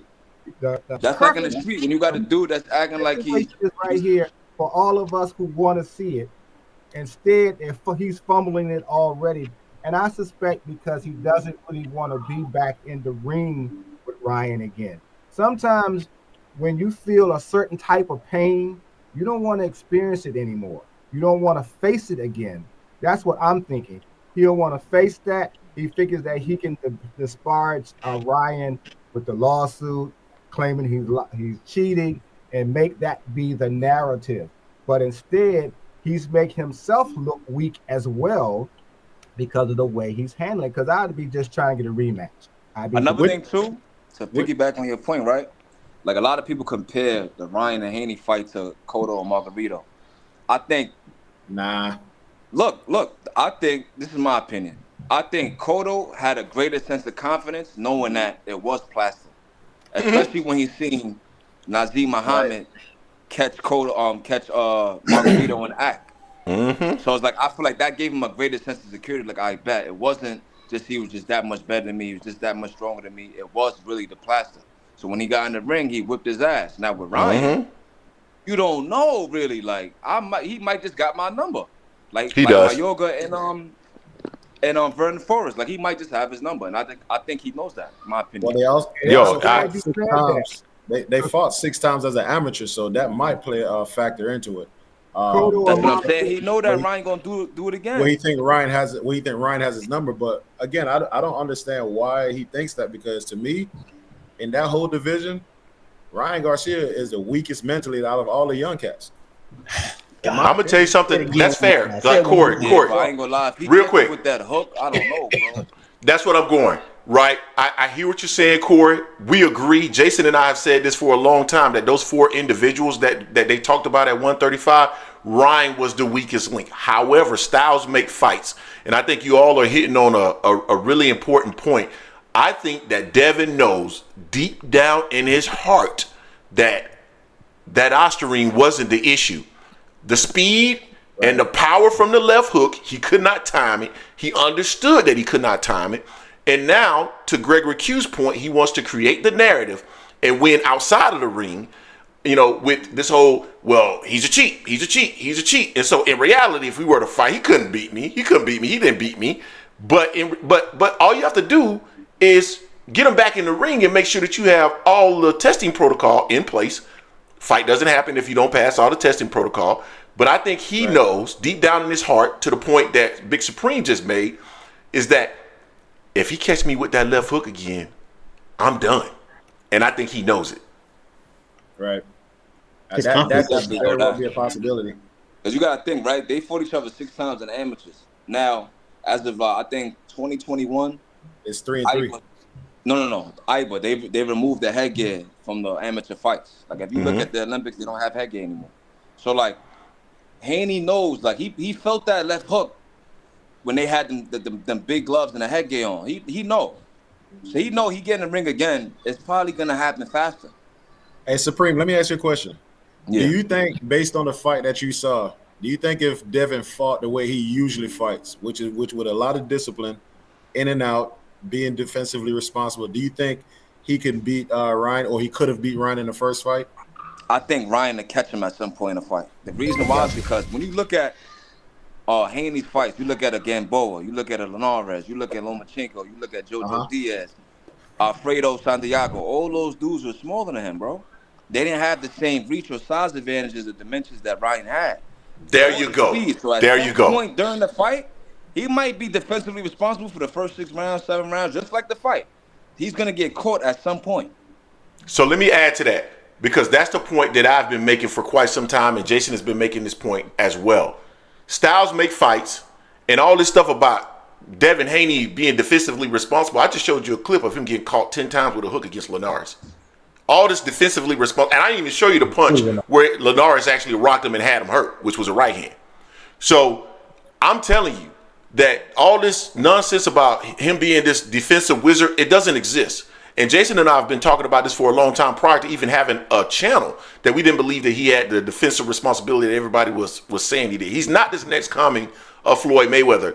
And as soon as he got into the ring with someone that could reach him from the same distance, right? That could hit him from the same distance he could hit him, where he couldn't just stay behind a jab and didn't have to worry about anything.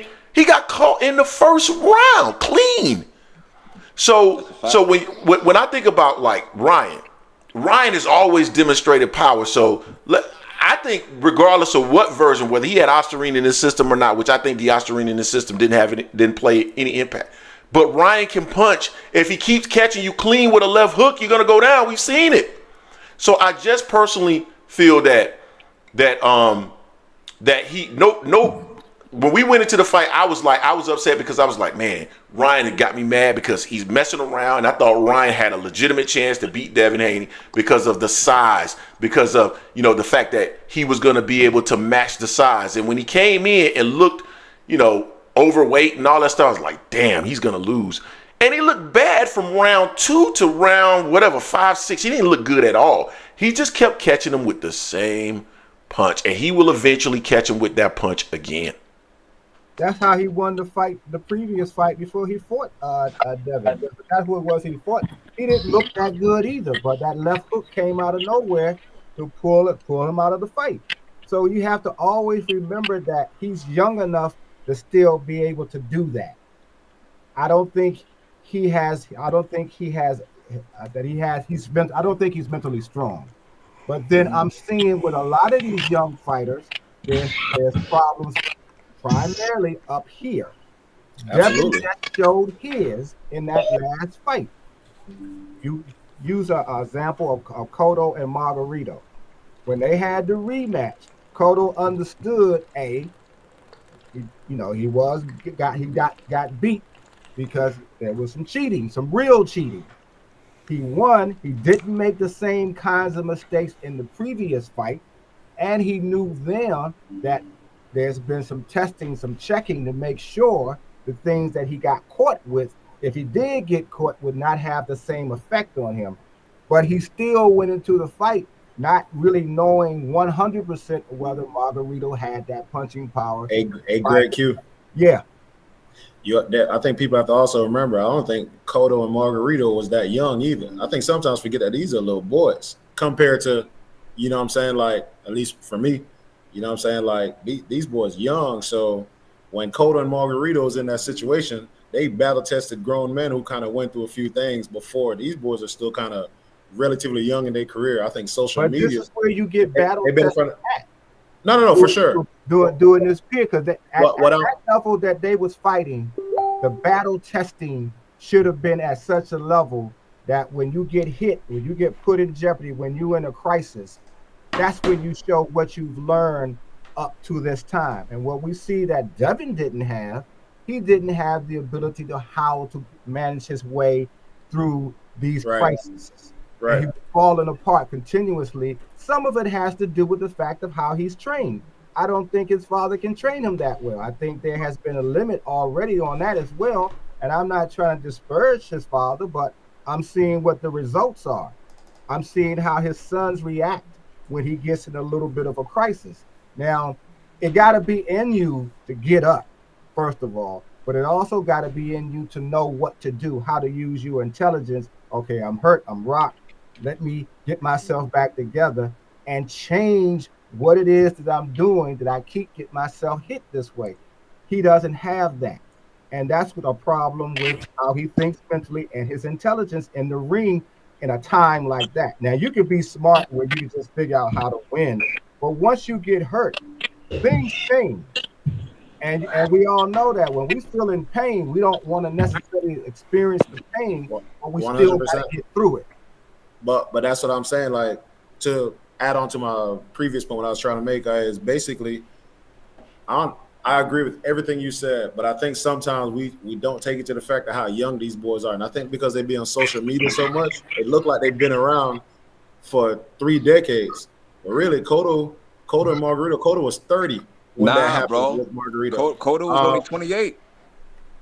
Yeah, you're right. Cotto was 27. Cotto was 27. Margarito was 30. So they're not that far off. They're not that far off. Like Devin is what, 26?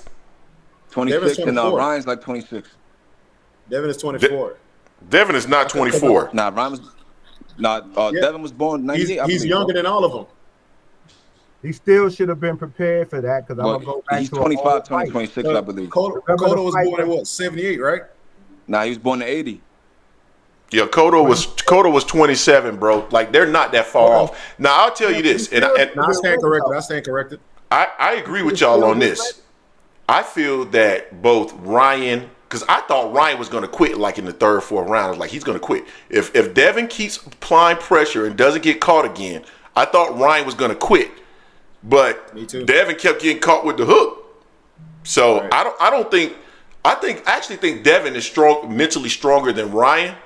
But I think Ryan has the weapon that will just continuously plague Devin. It's just a bad style matchup for Devin, bro. I agree. But he said the man was trash though. I know. No. When I look at Cotto and Margarito, right? One thing I do notice, Cotto took a while to get back in a rematch. So he took a couple of soft touches and then he went back to the rematch. So I'm sure he probably got some new trainers, probably incorporated some new things, and then he went and got it back in blood. Hit with cement, I would too. When you, of course, but when you look at Haney, I feel like people want him to fight Ryan right away. Like, I think if it happens again next year, the same thing's gonna happen, bro. I think that's the microwave society we live in right now. But listen, didn't Ray fight Duran right away after they went through that fight that he had, and he was much younger than both of them at that time. Yeah, but Leonard didn't take no beating like Haney though, bro. Huh? Leonard didn't take the beating that Haney took though, bro. Are you kidding me? Watch that fight again. Leonard didn't fall down like Haney. He didn't drop on the floor 7 times. And they suspended him indefinitely. I'm not saying he didn't drop. He didn't get dropped, but he got hit with a whole bunch of punches. Well, see, I saw Ray after the fight and how big his face and head had gotten from those punches from Duran. The point I'm trying to make is, even in that fight, it was in him to fight Duran first of all. And he was being hurt in the fight, and then come back in 6 to 8 months. It was 6 months, yeah. It's a mentality thing of today's fighters versus I'm just using that as an example versus fighters of his era. The fighters of this era are not mentally strong, and they've been coddled a lot because of social media They're getting money much more quicker, so they're enjoying the high life a lot. So they're not paying as much attention and putting as much time into preparing, because these big fights are going to come, and you don't know who it's going to be. I'm pretty sure Devin had no belief whatsoever that he would be put on the canvas that many times by Ryan, because he said Ryan was trash. But then you get hit and you get hurt. Everything changes. Who are That's you? what I'm saying, OG. This is my point, right? I feel Well, like hold up. Before you jump in real quick, I just wanted to correct something you said, because you said Cotto took a while to get back in there with Margarito. Well, Margarito got suspended after but Margarito got suspended after the Mosley fight, and so I think he was suspended for at least a year. And as far as Cotto is concerned, he fought Michael Jennings. Yeah, it was 3 years, but he fought Michael Jennings, then he fought Clottey, and then Pacquiao. So he didn't take soft touches. So that's all I'm saying. Like, definitely wasn't a soft what I mean by touch. soft touch is like he took tune-ups. Pacquiao's not a tune-up, but I'm not going. Clottey could punch. Clottey was a good fight. He was undefeated at that time. You talking about Joshua Clottey? Yeah, he was undefeated at that time. He was decent. I stand corrected. I don't want to use the soft touch thing. I'm just saying that it took him a while to go back into the rematch. So he fought a Pacquiao. He fought a Clottey. Like he developed. Sorry, I'm wrong. He got it back. Clottey had 2 losses. I'm sorry. I think Haney needs to remove that team he got, which I noticed that he don't have the entourage anymore like that. He needs to remove that team he got, get a new trainer, and he needs to really, really learn the basics and fundamentals before he get in the ring with Ryan again. Because I feel like if it happens within the next year, I don't think he's going to be able to prepare enough to fix those the defensive deficiencies that he already has, in my opinion. I mean, a lot of these young boys, man, like I said, they need to go live in a gym. The problem is they all want that Floyd Mayweather end of his race results, but they don't want the beginning. You know what I'm saying? They want to do the flash. They want to show the cars, which, again, I'm not mad at you enjoying your life, bro. You know what I'm saying? Do what you got to do, but at the end of the day... like we not mad at you. We see how rich you are. We ain't mad at how much you enjoy your life. Okay, go ahead. I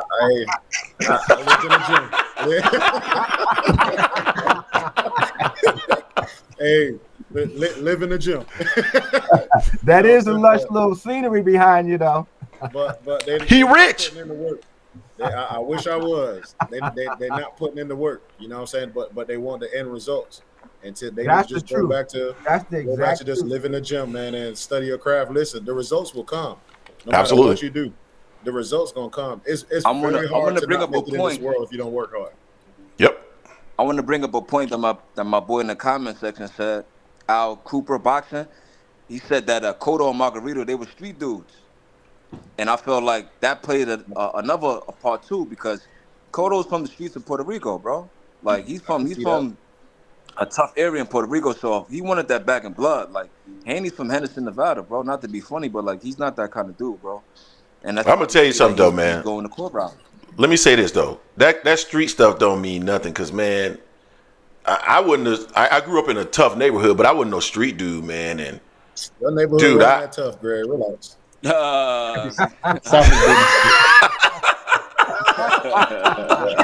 neighborhood wasn't that tough. Man, hold up. What? Do you know what neighborhood I'm from? Oh, you from Orlando, right? Yeah. Man, you know about Carver Shores, man. You better stop playing with me, man. Stop playing, bro. You know what it is, bro. Corey Williams. All jokes aside, Carver Shores ain't one of the toughest neighborhoods in Orlando. Nah, he from the trenches, y'all. He from Look. There's a difference, he stayed in, like he was homeschooled. What y'all talking about? He was homeschooled. Look, you from the so look, there's a difference, right? Cotto's from the trenches, but he was a boxer though, bro. Yeah. It's different. It comes back to the mentality again. You know, you can come from a very honorable and comfortable lifestyle, but you got to have the mentality to get into the ring with somebody who's trying to take your head off. And you got to understand you're going to get hit even by the sorriest fighter. One punch can do it, can change how you going in the ring. But it's the mentality. That's where it is. Once you start getting coddled, once you start getting some big money fights, once the little cute little girls are all around you, Everybody's trying to give you something, get you to do something, and telling you you're the greatest since sliced cheese. And then you start saying the same thing, like what he called? He said Ryan was trash. When you start repeating T-level what fighter. people are saying to you, only to get in the ring and you the one who look like trash, then it's what's going on up here. And part of it is who the people he's around, starting with his dad. People dislike you for the most part because of him. And you can't get around that. So that psychological effect was there. Then you're getting hit with a punch you cannot get away from. Now you're going further down the tubes. After the fight's over, they say you had this in your ring, and now you got an excuse, but it's still not enough. But the guys just got to get themselves together mentally. This is what you want to do it and be real about it. If you're not going to do it, then you're going to find yourself on YouTube fighting with your mouth instead of in the ring fighting with your hands. Hey, Yeah, fellas. and Gregory, to your point on that, he looked broken after when he won that ESPN interview. You know, I've never seen a fighter. He's just like, I've never been in a ring with someone that much better than me. He was broken. You know, this is the one fight I think might have his number. He just feel like he can't do anything about with Ryan in the ring. So that's why they're going about it this way. He doesn't seem like he's confident to get Ryan back in the ring, in my opinion. Hey, fellas, I got to run, man. I really appreciate y'all having me on y'all platform. I'll definitely catch y'all on the next one. All right, man. Peace. Appreciate y'all. Later. Yeah, man. What were you saying, Jay? My bad. You were saying something, Jay, weren't you? No, I was done. I was finished. Oh, yeah. No, I mean, you know, Devin, like, I like the kid. I think people, I won't say it's people, you know, there's just people that are out there that are just sycophants of specific boxers in a way where they can't have an unbiased opinion, right? Like, their opinion is always going to be slanted in one direction or another. And it's okay to actually have a bias, but when it's to the point where you can't see someone else's perspective is when, for me, it's like, okay, man, come on. Like, okay. Like, even if I agree with your position or disagree with your position, it's like, I just want your position to make some kind of sense. And as long as your position makes some kind of sense to me, it's like, okay, cool. I don't see it that way, but cool. But they get so upset when you don't subscribe to the conventional wisdom or their wisdom or how they see things. It's like, Devin, like the guy, I think he needs to improve his skill set. But, you know, I don't feel that Osterring or anything else was the reason why he lost that fight. I think there's a confidence issue there now.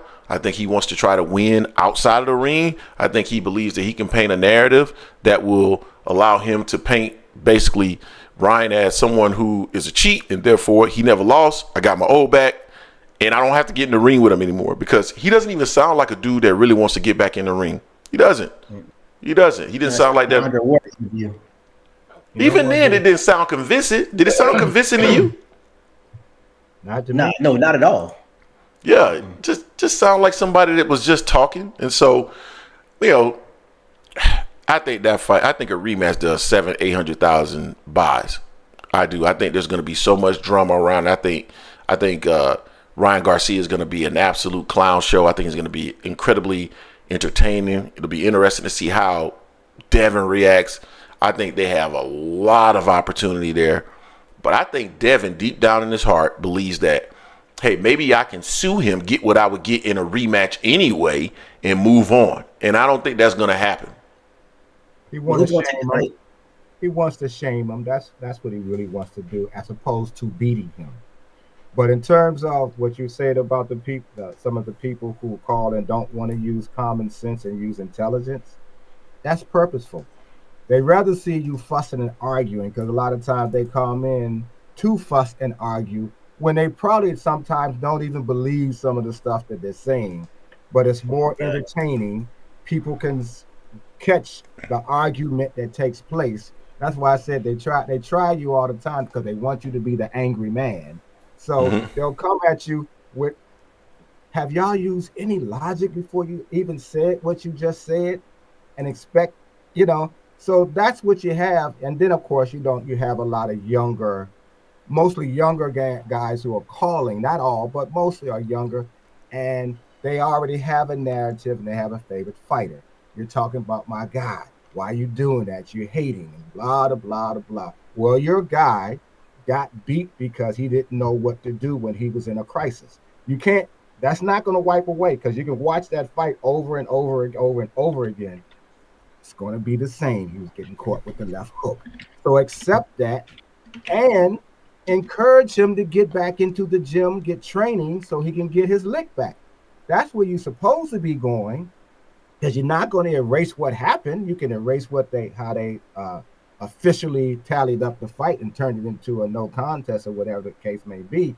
But we've seen, that's why we're talking about it. But that's the kind of guys that are calling and doing all this stuff. And I see it throughout YouTube on different kinds of genres. Some people just want to argue, knowing it don't make no sense, but gonna do it anyway. So that's just part of what I'm surprised y'all haven't got some of the crazier people that I've seen. I'm sure y'all might have seen, like they've come on with mask on when you do this live panel where you can see each other.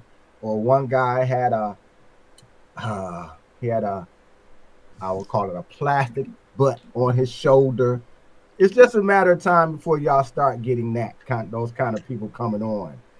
But and I told y'all that the first time I talked to y'all back on the phone, you all use intelligence. And what that's going to keep doing, as you're starting to see, you're going to have your panel come on, and they're going to use their intelligence as well, as opposed to their emotion. And so it becomes more annoying when people come on as you don't talk to a whole bunch of intelligent people and someone's being totally illogical in their argument. Yeah. That's like boxing hacker. Man, hey, don't say it 2 more times like Beetlejuice. We won't bring it up again. Oh, I went to 2 Cent live last week to cook him, because you remember he kept talking about, you bring it up, you show me, you don't have any proof. So I went and found where DAZN specifically released pay-per-view numbers, which totally killed his art. He ain't coming back here no more, because I was waiting for him this week. I was gonna cook him. That was the show where the guy kept saying, I need to see proof. Yep. And I'm like, I'm not about to go look up proof during the show, right? But because I knew it was going to take me a little time to find it. It actually didn't take me very long to find it at all. I found it in like 3 minutes. DAZN releasing pay-per-view numbers. So all this, they're private entity. They don't release. I don't know why topics like that are so, you know what? It's not beyond their comprehension. It's simply, I can't remember what exactly it's called, but it's an argument style where you argue based on the fact that no one is going to be like, no one that is in that circle that you're arguing with is actually present in any of these situations, right? So, of course, you can always make the argument. I can make the argument, hey, man, did we land on the moon? I mean, we weren't there, even though we see plenty of evidence that we did land on the moon. But because we weren't there, you can argue that, you know. So that's what he does. And apparently he's a troll. But making those types of arguments when it's just like, come on, guys. Like, if you do pay-per-view numbers, they are going to shout it to the rooftop because it's good for promotion. It's good to talk about how your fighter is a big star in the sport. That is a platform that you can stand on and talk about your fighter. That's what you're going to do. So if they ain't releasing numbers, it's because the numbers are decent, or, you know, it depends on the situation. You know what I mean? Like if you somebody like Canelo, you know, 500,000 ain't that great. You know what I'm saying? You know, 400,000 ain't that great. Now we heard 650 for him, but you know, if you a certain fighter and you're not doing massive numbers, specifically when they said that you were, then they're not going to talk about it. I mean, it is what it is. The problem is right now, though, it's hard it's going to be for what promotional company is going to really take that risk with him right now. You know, he's threatening to sue Oscar. Are you talking about Devin? Yeah. Devin and Ryan in a rematch. You know, he's threatening to sue Oscar. He's having a beef with Eddie and everything. You know, he ain't going to Al. And Top Rank is like, nah, more than likely. So, I mean, the way he's going about it is hurting him. It's hurting his rematch. To y'all points, the rematch would have did big numbers, I think, as well. With all this going here, and then the build up, it definitely would have did big numbers. But now, I don't think a rematch is going to happen, bro. I really don't. And that's sad, man, because we see that there should be a whole bunch of good matchups in this sport. And because of the business of it, because of the guys who are supposed to be fighting, because of who their management is, all of those things have become, to me, more problematic than they should be. We have everybody, even us, we talking about what the pay-per-view numbers are. We talking about who signed what. We're talking about all of that, but very little. We don't get a chance to dominate our conversations, our debate based on who's better skilled, who did what in the ring, and how well they did it. Because if we're always talking about who are they training with, are they taking something, who's signing what, how we done got. Like I said, we got a chance over the last maybe 10, 15 years slowly to peek behind the scenes and see some of the business dealings, some of the things we don't like, some of the things we didn't even know, etc. But now that's become part of how we debate now. Who are you selling enough? Maybe you're not, but can you really put on a good fight? That's what we've gotten a further away from some of that. I get it. You got to still put butts in the seats for us to come to see. But our argument is more of that. So you got guys who are trying to, get the lion's share of the money, first of all, to give the appearance that they are the A-side fighter or they're the better fighter. So that's why you see something like Devin saying, he's trash. I'm going to go in there, I'm going to do all that. It would have been great if that's what had happened. It wasn't. So now all that you did, all that you talked, now we're talking about you again, like you had no business being in the ring, as opposed to Ryan had no business being in the ring. But that's what has affected, I think. And when they talk about Tank delivers knockouts. Okay, now you can say he could have fought this one, he could have fought that one, but the biggest reason why Tank has the popularity that he gives is because he's delivering the knockouts. And people like Tank. Yeah, all of them can have, he got his little issues here and there, but for the most part, as a fight fan, you like Tank. You're going to go watch him. You're going to tune in. You go, and then you're trying to just figure out, well, when is he going to knock, what round is he going to knock? Because now you done got used to seeing that. You done seen him have a few moments when he done got rocked or he done got tagged. So you see that can still happen to him. That makes it even better. Because now, even the weakest of guys done got a punch on him, done made him had to back up, but that makes him compelling to watch. Fighters have to remember that stuff too. Yeah, I wish he had fought Devin, and I wish he fought Lomachenko and whoever else is out there. I even wanted this at one point to fight Gary Russell Jr. before. Gary hasn't been in the ring in quite some time, number of years now. Makes no difference. I will watch him because I know he's going to give an entertaining fight. And everybody else got to remember that's still the primary reason we still have that primal urge to see somebody get their ass whooped in the ring legally. Nobody going to jail. So that's what guys got to remember. And so instead of arguing on YouTube, calling each other names and suing and all that kind of stuff, find a way to hurry up and get back in the ring and get serious about it. Because all the fighters that we like, all of them got little issues that's keeping them out of the ring. The Charlo brothers, problems kept them out of the ring. Things like that. The long protracted negotiations.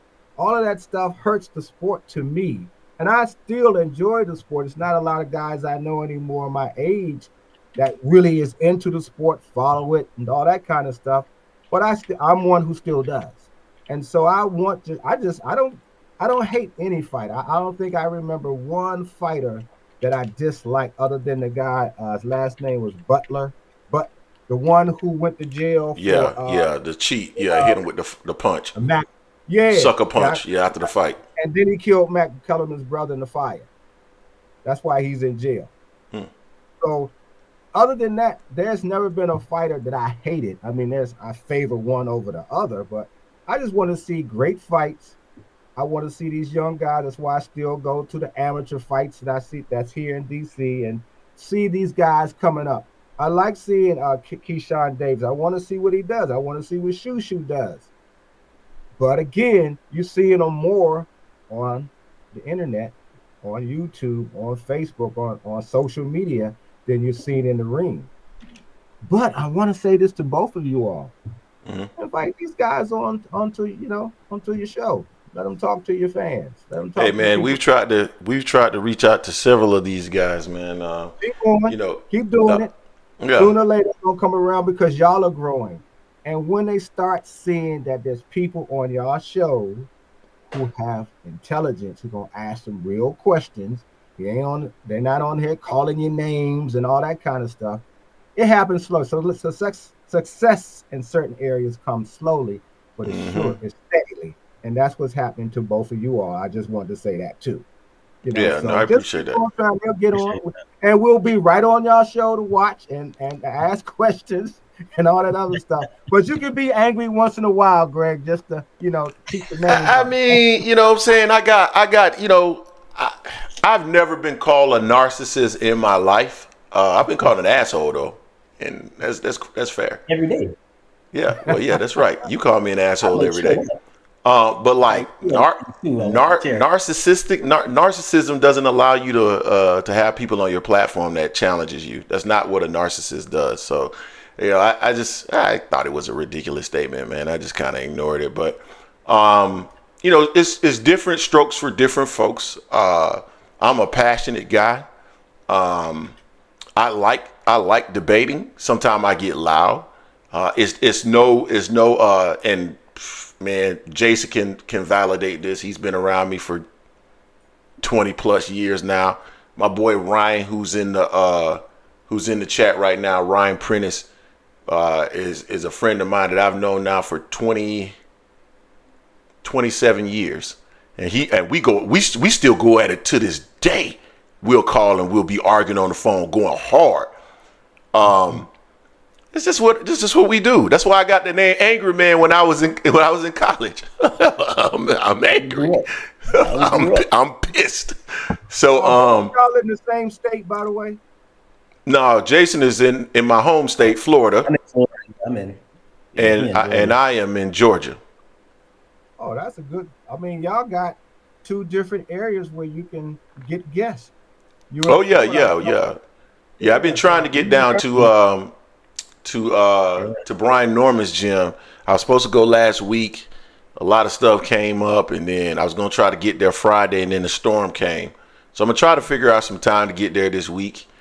Jay got some contacts down there in Orlando.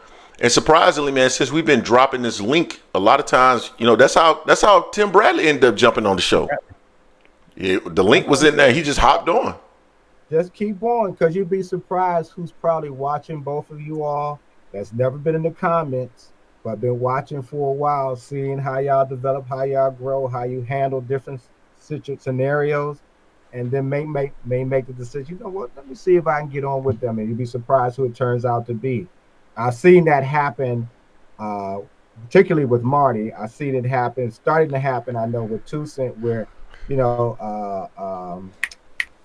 Timothy Bradley just said it, you bigged her up in something that he was saying, so it can still happen. You just got to be consistent, like y'all been doing. I've been watching y'all for a while before I actually came on. Yeah, we trying to be consistent. I want to respond to something though, because this is the gentleman that made this comment. Narcissists can't admit when they're wrong. Jason, have you ever seen this gentleman in any form in the Discord or otherwise admit that he's wrong? The gentleman that says that I'm a narcissist? And I polled a few people on the side in the Discord, and this gentleman never admits when he's wrong. So apparently this gentleman is also saying that he is a narcissist, but I digress. Anyway, so at the end of the day, several times I've admitted that I'm wrong on this platform. I have no problem with admitting when I'm wrong about something, but you're not going to give me irrational, illogical stuff that because I don't subscribe to what you're saying that all of a sudden I won't admit when I'm wrong. No, what you're saying doesn't make sense. I'm sorry. It is what it is. Who y'all got for Bevo versus Better Via? think Better Be's gonna win, man. Like, I don't know. I don't think Bivol can avoid. I don't think Bivol can avoid the power all fight, and I'm not sure if he can take the punch. I think Bivol is the better boxer, but I don't know if he's. I don't know if he can take the punch. That's what I'm thinking. I got Bivol right now. What's going on with a lot of times what happens to you outside the ring can have some effect on your performance. Yep. So Bivol's going through some stuff with his wife, and she putting them on blast on social media, this, that, and a half. I don't know how deep it is. I just know that sometimes when you have those outside distractions, and particularly when it has to do with family, that it can affect how you've been training and how you perform on that day.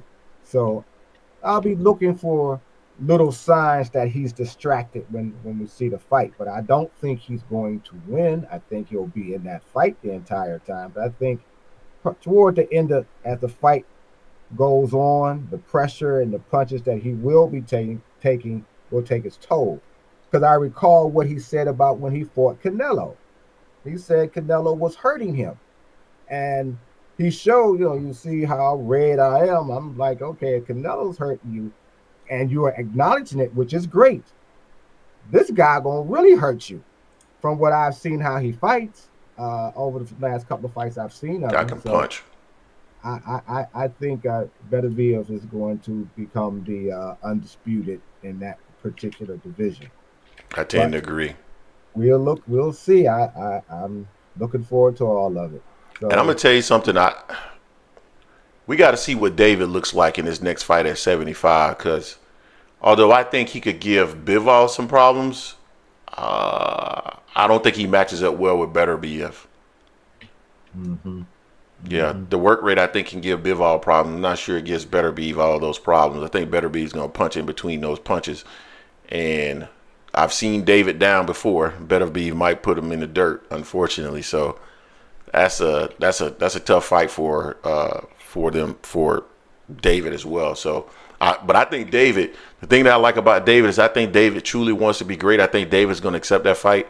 I think he's probably going to. I think after December, I think he's probably maybe going to look at Morrell, and then I think he's going to try to go into an undisputed fight. My opinion. Isn't Morrell supposed to be fighting somebody soon? David Benavidez is. I don't know if anything about Morrell, right? I thought it was. I seen something a while back though about both Davis supposed to be possibly trying to fight and give me 1 second. Not each other. Well, I hope that does happen. I mean, we need to just see. I'd love to be able to come on every week, and it's been a fight that's been on that we can talk about as opposed to. I mean, it's tiring, it's exhausting. It really is. I mean, boxing will try you. Has really tried the fans in the last couple of years with the long length of time it takes to get fighters in the ring. We get so much drama. I mean, I think most of us got exhausted big time from the Mayweather Pacquiao mess, but we was really drawn out when the Spence Crawford fight. I mean, everybody was like just fed up. Everybody, I don't care who you was a fan of. You're fed up with how long it takes for this stuff to happen, but you still want us to be loyal to the sport and watch the sport. And surprisingly, a whole lot of us still are. It's like being in an abusive relationship. Yep. We won't leave right away. We'll complain. We'll be mad, but we still keep finding a way to come back. Every time, like a boomerang. Yep. Just like a boomerang. I mean, I think this year was a trial year, especially with PBC and Influx going to a new platform. And I think once PBC they've gone through this year, I think next year will be better. I think 2025 will be a better year in boxing because we'll have another player in the game. This year, PBC really wasn't truly a player in the boxing this year. Next year they're fully invested into it. They got their platform down. I think we'll get a lot more stuff going on. Yeah, to the extent that they normally are a player. I wouldn't say that they weren't a player, but not to the extent that they normally are. Compared to last year. Yeah. Compared to last year. Like they've been doing. Yeah. My wishful thinking is that we would get a channel that the zone was supposed to be. Mm-hmm. But once they signed that ridiculous first deal with Canelo, they realized, we got to get out of this deal. Because now you go on to most boxing is now on streaming. First, you got to be a subscriber to the service, and then it's a pay-per-view. Then you got to pay for that as well. So a lot of a lot of people that I know are still in the fights. That's still possible because the technology is still there to do it. I just wish, in an ideal situation, there was a channel back on cable again. Maybe you have to pay, $11, $10 for that, but you can see everybody. You can see all the fights. And if the fights didn't cost as much, I do still believe more people would watch the fights. But I know fighters are also asking for astronomical amounts of money because they've been seeing other fighters get them earlier. So it's hard to go back to being a little more humble and taking a little bit less, especially when you could die in the ring at any time. So it's a wishful thing that I have about boxing. I don't expect to ever see it, but I do wish that they would at least get the fights on and made a lot quicker than they have been. It shouldn't be taking 18 months, 2 years, 3 years, 4 years, 5 for two guys to get in the ring with each other, and then a lot of times you're disappointed. One guy is so much better. The other guy's been out drinking, drugging, racing around, doing all kind of crazy stuff. But then he gets in the ring and lose, and that's sometimes the argument about why they lost. He and his wife arguing. Whatever. Go ahead. I think there's and I think this is by design through promoters and other entities, but trying to move a fighter where you can maximize his money. And that includes putting him in a position where the likelihood that he will lose is a lot less. And my thing is, when you see undefeated fighters today, we know back in the day, if you fought everybody, you're going to catch an L. Like, when I see fighters today and they got O's next to their names and they're talking about this fighter is generational, that fighter is generational, and sometimes it's a fighter that hasn't even fought for a long time. Like, this is a fighter that's 25 years old. I've heard people talk about Shakur Stevenson as being generational. And it's like, maybe he's generational.